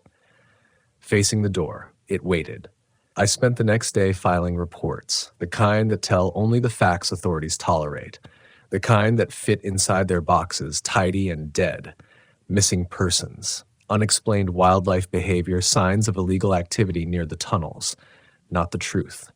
In the late afternoon, a convoy arrived, 3 trucks, 4 rangers, 2 search dogs. Johnson was back leading them. He asked questions I pretended not to understand.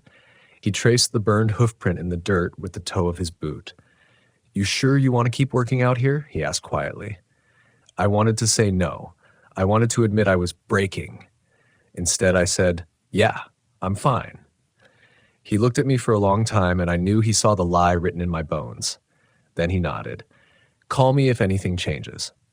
They drove away, and I realized I was glad, because if they stayed, they'd be changed too. Night fell like a curtain being pulled by something with claws. I barricaded the upstairs windows, boarded the basement door, set motion sensors outside.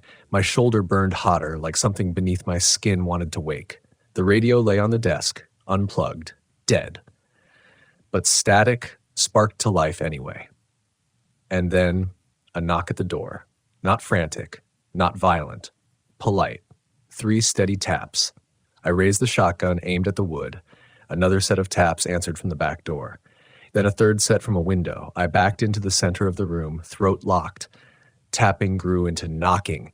Knocking grew into pounding, all in rhythm, all in unison. Every door, every window, every wall. They were surrounding the station like a heartbeat encasing a heart. The radio burst into voice. Dozens of voices in chorus. A human choir ripped through animal throats. "Let us in." Glass bowed, wood splintered. My shoulder flared white hot with pain. The mark began to glow, pulsing in sync with their calls. Thump, thump, thump. The house shuddered, not from impact, from breath. The station inhaled. The radio screamed, "Join." The walls began to bend inward. Panels cracked. Ceiling tiles rained down like hail. Then a single gunshot cracked the air. Mine. I didn't aim. I just fired. The recoil threw me backward. Smoke clouded the room. Silence slammed down. The tapping stopped. The radio went dead. The station exhaled. I lay on the floor coughing, ears ringing, heart ready to rupture. Outside, nothing. No hooves, no whispers, no breathing where breathing shouldn't be. Just wind, cold, ordinary. I crawled to my elbows, staring at the door with sweat freezing on my skin. Minutes passed, hours maybe, until dawn bled into the sky, pale and indifferent. I survived another night, but the mark on my shoulder pulsed slower now, like a clock counting down to something I didn't want to understand. I know this isn't over. They don't give up. They don't disappear. They wait. They learn. They mimic. They recruit. And they remember every ranger who wanders too far into the dark, every soul this forest swallowed, every scream it rehearsed until it sounded human. The wilderness keeps secrets. I used to believe that meant mysteries worth preserving. Now I know better. The land isn't protecting its secrets. The land is feeding them. And I am next. It's watching me write this. It knows the ink of confession. It knows that guilt tastes like an invitation. Tonight, when the clock hits 2:41 a.m., it will scrape its teeth against my window again. It will whisper my name through a jaw that isn't built for language. It will knock once, twice, 3 times.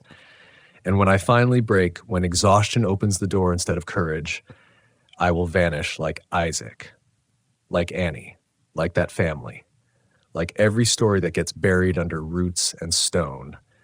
And somewhere deep underground, in a warren of sealed tunnels and spirals of bone, something with my voice will scream and something with my face will hunt.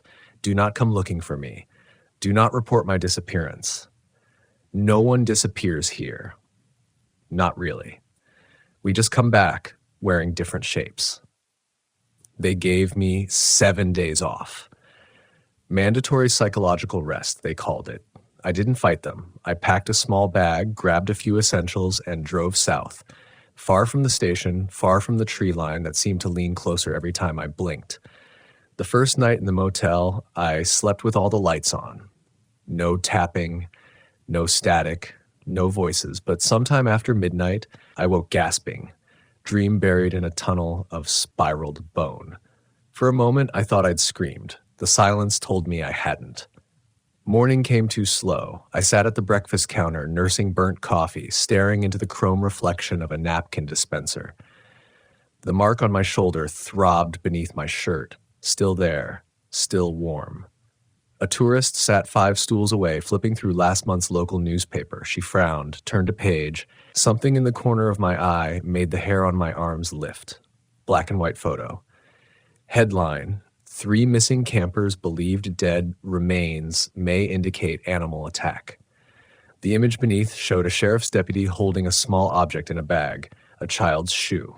The article didn't mention the eyes. No one would write about that.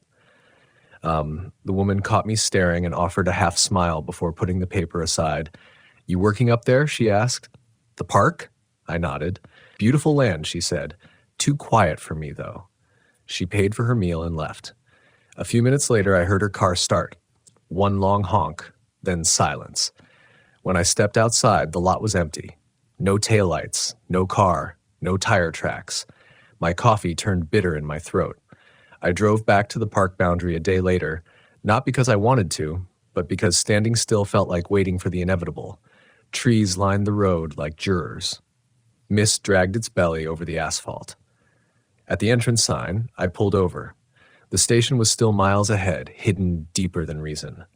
I got out of the truck and stood there, staring into the forest. The mark on my shoulder burned. A soft breeze carried the smell of wet fur. Then a shape crossed the road. Tall, antlers brushing the low branches. It didn't look at me. Didn't need to. Its empty sockets already knew where I stood. It paused in the center of the asphalt and turned its head slowly toward the trees opposite. Another shape emerged, smaller, barefoot, the child, the one from the lake. Its tiny toes curled against the cold pavement. A third shape stepped from the brush behind them. Annie, back turned toward me, ribs visible beneath torn ranger green. Her head twitched once. Then she spoke in a voice that was no longer hers. "It waits." Wind shivered through the trees behind them, and dozens of antlers rose from the undergrowth like a forest growing teeth. I locked eyes with the smallest figure. The child lifted its hand, palm open, inviting. The mark on my shoulder pulsed harder. Heat ripping beneath skin, throbbing in sync with hooves I could now feel through the ground. One message, repeated through every atom of the air around me: return. I backed into the truck, hands shaking so violently I could barely shift into gear. I didn't look away until I had to, until the bend in the road cut off my view. Even then, I watched the tree line in my mirrors. Just before I turned onto the highway, the radio, unplugged, unwired, crackled behind me. Soon. My body locked. The mirror showed nothing but trees, and a single antler tip poking from the shadows. I pressed the accelerator until the engine screamed. It doesn't matter how far I run. The mark proves I never left. When the sun goes down tonight, I will lie awake and listen to the walls breathe. Because the wilderness doesn't stop at the tree line. It follows. It follows without eyes, without footsteps, without sound. It follows inside you. And when the clock hits 2:41 a.m., I know exactly what will come to my window and exactly what voice it will use. Mine. The forest has a way of listening to you, even when you swear you haven't said a word. I learned that on my first night as a ranger, long before I ever believed in spirits or shadows with intentions or the old legends people pretend they don't believe anymore. My name doesn't matter. Out here, names get swallowed by the trees. What matters is that I'm 38 years old, and I've spent half my life walking among giants. Towering pines in a national forest that stretches farther than most people's courage. When the wind pushes through them, the trunks creak like ancient bones turning in their graves. The locals say the trees remember everything. At first, I thought that was just poetry. Now, I wonder if it was a warning. I came to these woods to protect people, hikers, campers, hunters, daydreamers, anyone who thinks the wilderness is just scenery. Most of them don't understand that nature always has the advantage. It's the one place that doesn't care if you're careful. I used to take pride in walking into the dark where others turned back. I was the one carrying the radio, the knowledge, the authority. But over the years, I've realized that authority doesn't mean you're safe. It just means you're the first to respond when something goes wrong. My district covers a land of deep ravines, hidden caves, and tribal burial ground sites that maps politely ignore. The trees here grow impossibly tall, as if the earth wants them to reach places humans were never meant to know. I've talked to historians, hikers, and local tribal elders over coffee in the mornings. They all have stories, and every story has the same truth. There is something old in this forest, something that was here when the first people arrived, something that doesn't like being disturbed. I remember back when I thought those tales were just exaggeration, the kind of folklore you tell kids so they don't wander too far from camp. I thought fear was just a lack of information, that if you shine enough light on a dark place, the dark goes away. But I've learned that sometimes the light just gives the darkness a shape. My first strange encounter came on a late autumn evening. The air was turning sharp, chilled enough that your breath looked like a small ghost escaping your lungs each time you exhaled. I had been on patrol, hiking a narrow ridge trail that overlooks a canyon. A few weeks earlier, a tourist reported hearing screaming under the cliffs. We checked it out, found nothing, chalked it up to echoes bouncing in odd directions. But that night I heard it too. It was faint at first, just one sharp cry that sliced through the wind. I stopped instantly, thinking maybe someone had slipped. I stood at the edge, scanning the canyon walls with my flashlight, calling out, letting my voice carry. "Hello? Do you need help?" My words bounced back to me, twisted, fragmented. No reply, just silence. Cold, tight silence that stretched the seconds into something unbearable. Then it came again, longer, wavering. Too long to belong to any human breath. A scream shouldn't outlast the air in your lungs. It shouldn't sound like the forest itself is trying to imitate a dying person. My heart hammered so hard, I could hear it. I tried telling myself it was a mountain lion, maybe a fox. They can make sounds that mimic human distress. But this wasn't mimicry. It wasn't trying to trick me into thinking someone was hurt. It sounded like whatever was screaming wanted me to know it existed. Wanted me to be afraid of the fact that I couldn't see it. I radioed the nearest unit. The reply came after a delay, static scratching in my ear like claws on metal. "We've got nothing on our end," they said. "No distress calls. Could be wildlife." They sounded annoyed, like I was wasting their time. But my instincts wouldn't let me leave. Instincts are funny like that. They whisper before fear has a chance to shout. I stayed there, scanning the rock slopes with the beam of my flashlight. My mind started to play tricks, imagining movement where there was none. I considered climbing down, but the terrain was too steep. Finally, after 10 long minutes, I forced myself to turn back. As I walked, that scream echoed one last time. It was farther away now. But this time, it wasn't just a scream. The end of it broke into something like a laugh, throaty, rasping, and hungry. That night, I barely slept. Every time I closed my eyes, I imagined a face at the window. Something from the canyon staring up at the station, knowing where I slept. I told myself fear tries to make logic out of the unknown. But somewhere, buried deep, another part of me whispered, what if the unknown is making logic out of you? Over the next few weeks, the calls started. People camping near the canyon reported hearing the same screaming. Some said it circled their tents at night, just outside the glow of their lanterns. One family packed up and left at 3 a.m, leaving behind their tent, their gear, even their half-cooked dinner still on the grill. They didn't even return for their deposit at the rental shop. They just vanished from the campground before the sun rose. I interviewed them the next day over the phone. They described a shadow pacing around them, tall as the pines, its footsteps crunching the dry needles but making no other sound. "It wasn't an animal," the father said, his voice shaking. "Animals aren't that quiet." The mother whispered that she heard breathing, deep and slow, as if whatever it was had lungs the size of a bear. But bears don't laugh. People started calling it a mountain phantom. Some said a spirit. A few, with hesitant voices like they were afraid of their own thoughts, said it might be a forest giant, the old name for what we'd now call a yeti or Bigfoot or something that shouldn't walk on two legs. I didn't believe that, or I pretended I didn't. Rational thinking is like armor. You wear it until it cracks. One night, I found that crack. I was posted at the ranger cabin alone, deep into the pines. The moonlight filtered through the needles, scattering across the ground like shattered glass. I sat inside, writing up a report, when I heard a single knock at the door. It was soft. Too soft to be a person, like a knuckle wrapped in fur. I froze, my pen hovering above the page. The knock came again, slow, deliberate.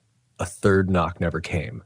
But each second afterward felt like a knock inside my skull, marking time until I had to face whatever stood on the other side.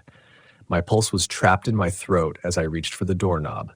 I opened it just a crack, just a sliver to confirm it was nothing. That I was imagining things. There was nothing there. Just trees. Endless, silent trees. But the ground showed footprints leading up to the cabin. Not boot prints. Not paws. Prints that looked like bare, massive feet, 5 toes. Deep impressions like something heavy, very heavy, had walked up to my door. And as I stared at them, I noticed the prints didn't lead away. They just stopped at the threshold, as if whatever made them was still standing right there, inches from me, unseen. I shut the door and locked every bolt. But that night, I learned something crucial. The forest doesn't always want to be seen. Sometimes it just wants to be heard. I stayed awake that entire night, sitting in a chair where I could see both the door and the window. My flashlight was clutched so tight my hand went numb. Every time a branch shifted outside, every time the wind rearranged the needles, I felt the cabin shrinking, like the walls were trying to push me out into the dark.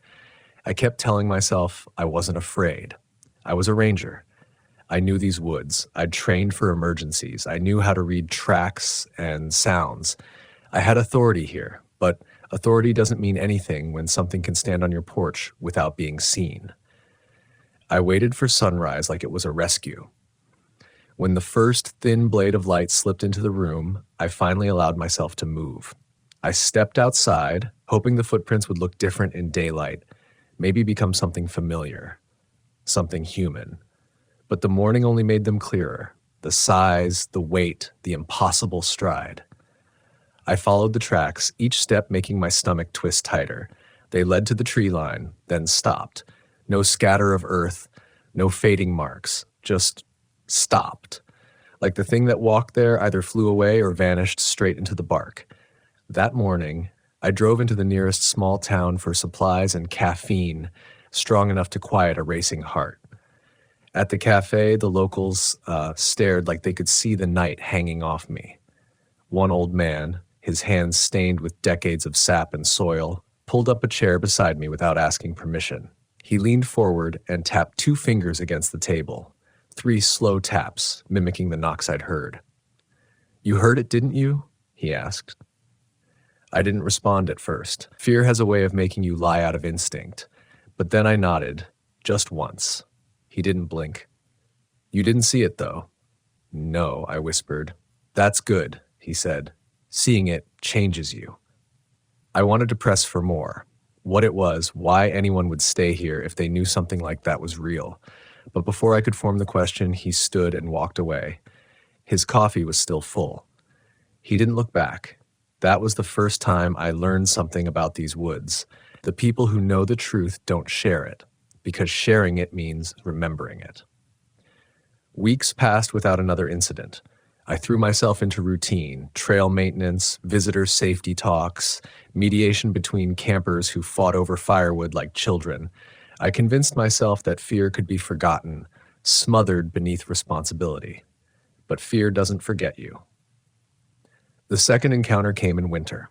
Snow had fallen heavy over the mountains, softening the forest into a quiet that felt too perfect. Snow should comfort you. It hides the mess of nature, gives everything a clean edge. But in these woods, snow only muffled the screams. It made everything too quiet, like the world was holding its breath. A young couple had gone missing near one of the frozen lakes. They had planned a simple weekend getaway. Ice fishing, a campfire, maybe a few photos for social media to prove they weren't freezing their toes off. They never returned. 2 search teams and a helicopter combed the area for hours without a trace. No tracks, no broken ice, nothing. It's the nothing that scares me most. People don't just disappear. Something takes them.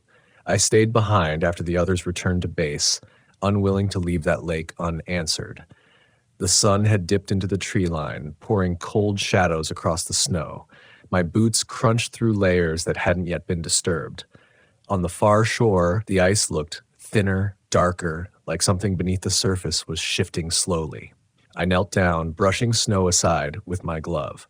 There, frozen into the ice, were bloody fingerprints, dragging outward from a hole that had refrozen. 10 long red smears, like someone had been crawling up from below.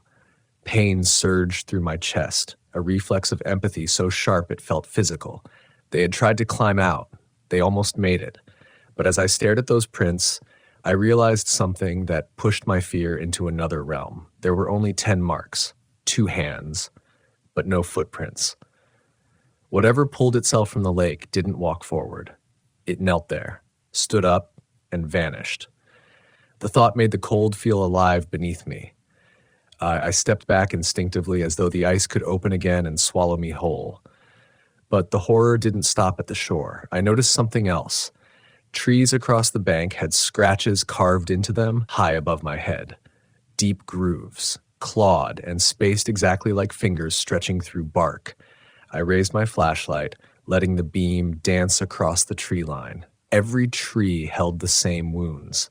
A path of claw marks leading away deeper into the forest, and the snow beneath those trees was untouched.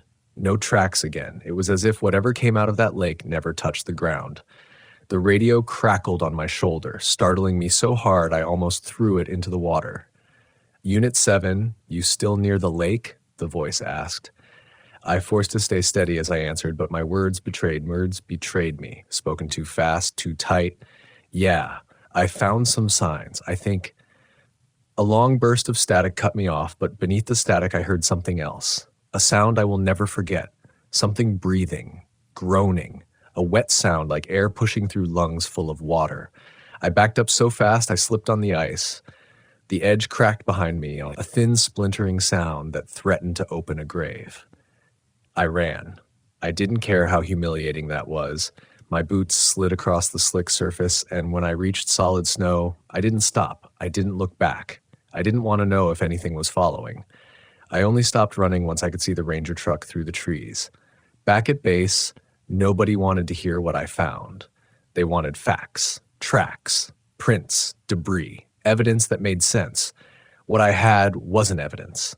It was fear sculpted into ice and bark. They closed the case as a drowning. Unfortunate, tragic, happens every winter. But I couldn't shake the feeling that the truth was still out there, somewhere beneath the frozen surface, watching the moon through a skin of ice. After that, sleep became an enemy. And in the dark, I thought about the old man's words. Seeing it changes you. I wondered if hearing it does the same. The third encounter, or maybe it was the first escalation, happened in early spring. The snow melted into fog, and the forest became a dripping cathedral of moss and secrets. I was assigned to patrol near a section of the woods known by locals as echo pines. A name that used to sound poetic until I understood that echoes don't always belong to the living. I was walking the trail alone, boots sinking into the thawing ground. Birds were silent. The air smelled like rotting wood soaked in rain. I heard my name, not shouted, not whispered, spoken, from behind me. I spun around, hand on my sidearm, scanning between the trunks. Nothing, just the steam of my own breath. I exhaled through clenched teeth, convincing myself I'd imagined it. Stress does that. It fills silence with thoughts loud enough to have voices. I turned back, and again, my name. Closer. My lungs emptied so fast it hurt. I twisted around, flashlight slicing through the mist. Between 2 pines, about 30 feet away, stood a silhouette. Too tall, too wide at the shoulders. Its head wrong, not shaped like a person's. More like the top of the skull extended forward, like a snout. But the worst part, the part that froze every nerve in my body, was that I recognized the voice. It sounded like my father. My father who had died 3 years earlier.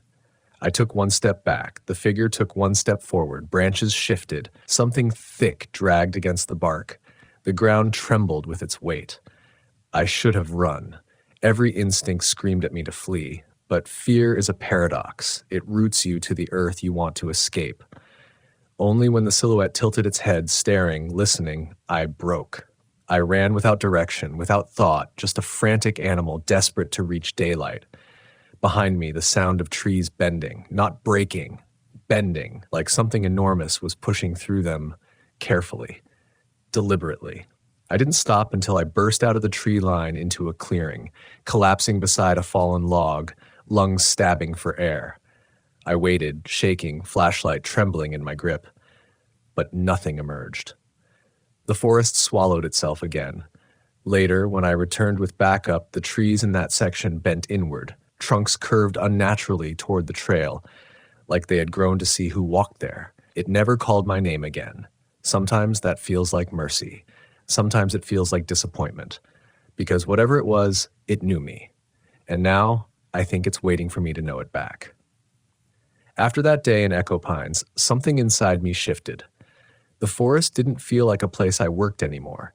It felt like an entity that had turned its attention toward me. Every snap of a twig made my spine tighten. Every rustle of needles made my breath stall. I tried pretending it was temporary. Stress, exhaustion, imagination. But the forest refuses to be a lie. It forces you to acknowledge it, even when you want to forget.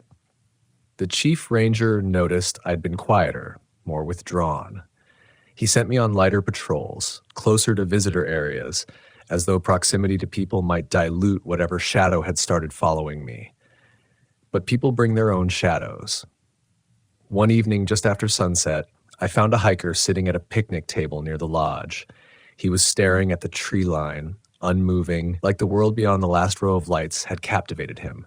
He looked shaken, mud smeared across his jacket, leaves in his hair. I approached carefully, announcing myself with every step. "Sir, are you all right?" He turned to look at me with eyes so wide they barely blinked. "Did you hear it?" he asked. "Hear what?" He stared at the darkness again. "The laughing." A chill burned through my ribs.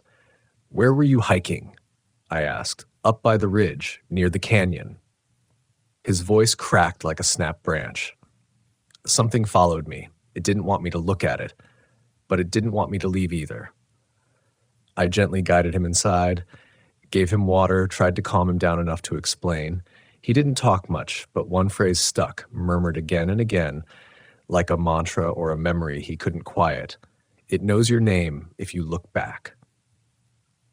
That night, I dreamed of the ridge trail, moonlight pooling on rock, a hunched silhouette staring up at me from the shadows, waiting for the moment I turned around. Sleep became a negotiation with fear. The next incident came when a call crackled through the radio near sundown. 2 teenage boys missing by the southern slope. Locals' kids familiar with these woods. Too familiar. They dared each other to go check out the old abandoned mine shafts. Places sealed years ago after a collapse took the life of a man whose body was never recovered. That mine was a scar on this forest. No one went looking for closure down there anymore. I found the boys 10 minutes before dark, alive but terrified beyond language. Dirt streaked their faces. One boy clutched his side, bleeding from a jagged scrape. The other kept glancing over his shoulder like something had followed them out. They both told the same story, tumbling words over each other. There was someone down there. It talked like it was far away. It wasn't human. It crawled. It laughed. But one detail made my breath catch in my chest. "It had a hand on the ceiling," one whispered. "What do you mean?" I asked, kneeling to his level. "It walked on the ceiling. People aren't supposed to walk on ceilings. We rushed them back to safety, and the chief told me to forget the details. Kids exaggerate. They were scared. Fear distorts. But some things fear can't invent, like scratches carved into the steel of a sealed mine door, scratches higher than any person could reach." I stood there long after they'd left, staring at that door, listening to the echo of a slow breath behind metal. There's something about underground darkness. It doesn't just hide things, it stores them. As spring thinned into summer, the nights grew shorter. That only meant darkness grew more concentrated, more potent. People kept disappearing. Sometimes they came back on their own, wandering out of the forest with blank faces and no memory of where they'd been. Sometimes they were found, and sometimes we only found what was left behind. The worst case was a woman who'd been camping alone near a lake I'd once thought of as peaceful. When we found her, she was sitting at her fire ring. She had built it perfectly, stones still stacked in a neat circle. Her tent was zipped tight, gear organized. But she wasn't breathing. She sat upright, eyes open, staring into the trees, hands folded neatly in her lap, like she was waiting for someone to return. There wasn't a single wound on her body, no struggle, no sign of poison, just stillness. But her face, her expression was wrong. Not frozen in fear, not twisted in pain. It was a look of realization, like she had seen something the world was never meant to reveal. We searched the area for hours, trying to understand what happened. I found footprints near the water's edge, 2 sets. One was hers. The other set started a few feet behind her tent and ended right behind where she had been sitting. No approach, no departure, just presence. Whoever or whatever stood behind her hadn't walked there. It had simply appeared. I stared at those prints until my vision blurred. The edges of each toe press were too clear, too deep, as if they belonged to something heavier than a human, something that sank into the earth. I didn't sleep that night. I didn't sleep the night after either. The forest had stopped being a place I patrolled. It had become a creature I was trapped inside. There are stories locals whisper only when storms shake the walls. Stories passed down like warnings dressed as folklore. The tall ones watch from the mountains. The drowned ones breathe in the caves. The laughing one knows your voice. The forest remembers those who stray. I always thought legends were built from scraps of fear, bits of imagination stitched into culture. But what if fear isn't the origin? What if fear is only the echo? What if the origin is real? The tribal elders I'd spoken to before now avoided me. When they did talk, their words were clipped, as if even breathing too much of the story might draw attention. One elder, with eyes that had seen more winters than the land had trees, told me something I haven't forgotten. The trees are the oldest witnesses. When something awful happens, they grow thicker, taller. They keep the memory so it doesn't die. That explains the pines near the canyon, their trunks swollen as though fed by sorrow. These spirits, she continued, they are not human, but they recognize what humans try to hide: fear, guilt, loss. They follow those who carry burdens they have not faced. I felt the wind tug at my jacket as her words settled deep. "Have you lost someone?" she asked softly. I nodded. She nodded back, long and slow, like she had expected that answer. "Then you must not let it follow you home. If it knows your grief, it will stay with you." She didn't say what would stay. She didn't need to. That night, alone in the cabin once again, I heard the same soft knocking on the door. 3 slow knocks. No footsteps leading away, just like before. I rose from my bed, every hair standing upright, my pulse too loud to disguise. I stared at the door, at the shadow beneath it. Something on the other side exhaled, long, steady, like lungs that had learned patience. I don't remember reaching for the doorknob, but suddenly my hand was already around it. My body moved without permission, driven by curiosity, sharper than fear. I turned the handle. The door swung open into darkness. Nothing stood there. The night was still. But the forest was awake. I stepped outside, barefoot on cold soil, drawn by some instinct I can't explain. The trees towered over me, silent and expectant. My breath floated in small ghosts in front of me, and then something brushed the back of my neck. Not wind, not imagination. A touch. A hand. I spun around but saw only trees again. Except, between 2 trunks high up, a pair of eyes glowed back at me. Eyes too far from the ground to belong to any animal I know. Eyes that didn't blink. Eyes that remembered me. As I stared, they lifted higher and higher until they disappeared into the black sky above the ridgeline. Like something had stood up, revealing its true height, before vanishing into the canopy. Only then did I run back inside, slam the door, and slide down to the floor, shaking. And finally, I understood what those locals meant when they warned, "Seeing it changes you." I wasn't just a ranger anymore, I was being watched. After that night, fear became something physical, something that breathed. I could feel it in the air when I stepped outside each morning, like the forest was exhaling a secret with every breeze that slid between the branches. I tried to convince myself that I was misinterpreting everything, that I was letting stories take root in my mind. But stories don't make footprints. Stories don't tap on doors with hands heavier than bone. Stories don't learn your name. My behavior changed. I checked behind me constantly. I double-locked doors even during the day. I drank more coffee than was healthy just so I could avoid sleeping, because sleep had become the scariest part of my day. Every time I closed my eyes, I felt like something was still watching, waiting for me to slip into unconsciousness so it could lean closer. My chief asked if I wanted some time off.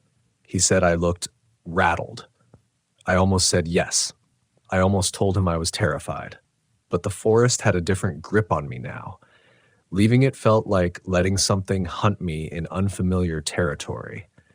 At least here I could see the trees. At least here I knew what direction the darkness came from, or so I thought.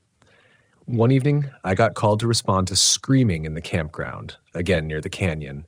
When I arrived, the air felt thick, as if the forest had swallowed sound before I got there. A single tent stood in the clearing, the flap trembling from a breeze that wasn't touching anything else. The campers, 2 brothers, were sitting at the fire ring, shaking like leaves in a storm. They looked at me like I was a lifeline. "It wasn't human," one whispered. "It was laughing," the other said, a word I'd heard too many times. I crouched near them, keeping my voice low. Where did the sound come from? Their eyes turned together toward the tree line. They didn't point, they didn't speak. They just stared. That silence, that dread, it said enough. I scanned the forest listening, but the night offered nothing back. No laughter now, no breath, just stillness. Too much stillness. I walked them to my truck, keeping them close, every sense sharpened. Right before I opened the door, one of the boys spoke again. It said your name. The words punched the air out of me. "What?" My voice cracked like ice. "It knew you," he whispered, "like it's been following you." My skin flushed hot and cold at the same time.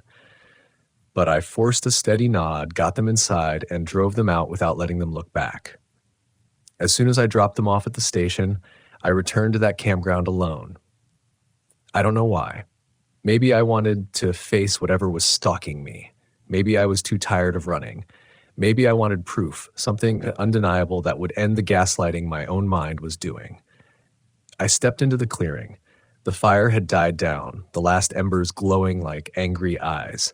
The trees loomed overhead, branches drooping like claws reaching down to touch me. Then I smelled it, a foul, heavy musk like wet fur left to rot in the sun, thick and primal. It was coming from the tree line. I raised my flashlight. The beam cut through the dark, illuminating nothing and everything. My stomach tightened. Something was there, just outside the light, too large to understand, too still to be natural. I took one step forward. The ground behind me cracked. I spun. Nothing. But now I could hear breathing. Close. Deep. Wet, like water filling lungs, trying to escape with each exhale. The light in my hand shook like my body wanted to flee, but my legs hadn't received the message. I tried to speak, radio for help, call out, but my voice wouldn't rise. Fear had clenched it tight. The breathing continued, slow, methodical. And then, directly in my ear, "Go home." A voice. A human voice that shouldn't exist there. I bolted. Branches scraped my shoulders as the forest tried to hold me back. My feet tore through the soil. I didn't stop until I burst onto the access road. Chest burning, vision warping, heart knocking against my ribs like it was trying to escape. I drove away with every muscle locked in terror, headlights cutting the darkness with shaking beams. When I got back to the cabin that night, I didn't turn any lights on. I sat in the dark with my back against the wall, shotgun across my lap, staring at the door. I told myself it wouldn't follow me there, but I knew better. You can't outrun the earth beneath you. There's a saying the locals told me once, back when I still thought legends were curiosities, not warnings. Never go near the caves after dark. The pines don't like what hides underneath them. The words seemed like superstition until the forest forced me to confront what they meant. Summer brought longer days, but the shadows only seemed to grow thicker. A series of disappearances pushed us deeper into the mountains. The leads all pointed toward an area with old lava tubes, deep caverns that wind for miles under the ridges. People said those caves used to be places of refuge, but some say they were prisons. We formed a search team, 6 rangers, myself included, and set off at dawn. The air was hot but smelled strangely metallic, as if the mountain were bleeding somewhere inside. We descended into the cave system with headlamps, radios, safety lines, professional gear, and trained confidence. Confidence is useless in the dark. The first chamber opened wide around us, walls slick with cold moisture. Every sound echoed too long, as if something deeper inside repeated our movements.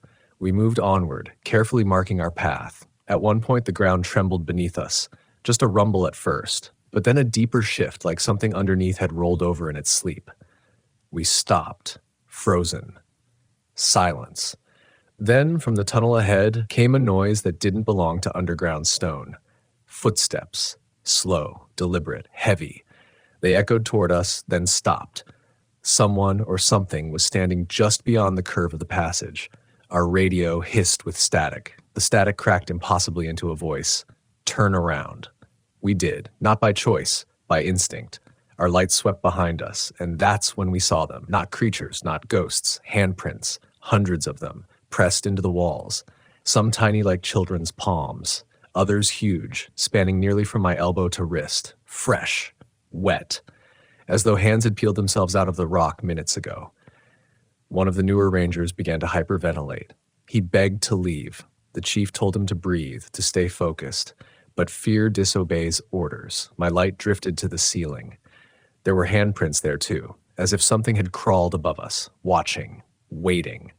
I felt it again, that presence, heavier than the dark, older than the rock. It knew us. It had been listening since we entered, and it was getting closer. The footsteps resumed, not coming from ahead, not coming from behind, coming from all around, as if the walls themselves were walking toward us. The chief ordered a retreat. We turned back the way we came, speed and panic scrambling our cohesion. The cave pressed tighter, suffocating. We ran until daylight exploded through the entrance, burning our eyes with relief. 3 of us made it out before we realized the other 3 weren't behind us. We called their names. Only echoes answered. I never heard screaming like that before, the kind that curdles blood into ice. But the forest swallowed their screams just like it swallowed everything else. It took 3 days before we found them, standing at the mouth of a different cave half a mile away. Alive. Silent. Eyes empty. They didn't remember entering the tunnels. They didn't remember leaving us, and each of them had one fresh handprint bruised into their neck, 3 fingers too long. We sent them away for medical evaluation. They never returned. The official report cited environmental disorientation, but I knew better. The caves weren't passages. They were hunger. Since that day, the forest has grown bolder with me. My footsteps echo things I never heard before. My shadow is longer some nights, like something else walks with me. Sometimes birds explode from trees without reason. Sometimes every sound stops at once. And on the worst nights, I hear a laugh that tries to sound like my father's voice. But it fails. It fails because it doesn't understand love. It impersonates humanity the way a predator mimics prey to lure you closer. Now the locals avoid me. The chief keeps his distance. Even the trees seem to lean away as I walk by, because whatever is attached to me isn't just watching anymore. It's following. And from the way the darkness feels heavier every night, I know something. It's getting ready to be seen. There comes a moment in every ranger's career when you have to decide what you're really protecting. People from the forest, or the forest from people. I used to think my duty was clear. But the pines here don't need my help. They never did. The ones who need protection are the living, and I'm no longer sure I count myself among them. I had been spiraling for months, carrying stories no one wanted to hear, terrors no one wanted to validate. My chief planned to reassign me, get me psychological help. He said I needed a break from the woods. He said I was losing perspective. But fear gives you perspective you never asked for. And that perspective led me back to the canyon, back to where the screams first began, back to where something called my name. The sun was bleeding out behind the peaks, leaving streaks of dying light between the trunks. I followed the ridge trail, alone, breathing hard, as though the air itself resisted entering my lungs. The silence was wrong again, thicker than usual. A hush that wasn't peaceful but anticipatory. The forest was waiting. My flashlight beam jittered across the ground as I approached the same overlook where I once heard that scream years ago. A cold wind scraped across the canyon walls, cutting under my skin like a blade of ice. My heart hammered louder than my footsteps. I counted each breath to stay conscious. There were no screams this time, no laughing, no phantom voices. Just me and the dark. Almost enough to think I'd imagined it all. Almost. Then the earth trembled beneath my boots, trees swayed without wind, branches shivered overhead like they were being plucked by invisible fingers. I steadied myself, scanning the canyon walls. Something moved. Deep in the shadows, a shape peeled away from the rock, like the night itself had decided to step forward. It stretched vertically, impossibly tall, shoulders brushing the branches of the pines, though its feet sunk into the ravine floor below. The head tilted upward. It was looking at me. Every instinct, every survival trait, every shred of training screamed for me to run, to sprint back to civilization where light and walls and ignorance might hide me again. But something else inside me, something quieter but stronger, held me in place. Curiosity, maybe. Or acceptance.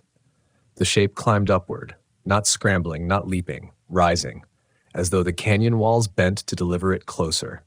Pine needles rained softly around me. The ground shook with each subtle shift of its mass.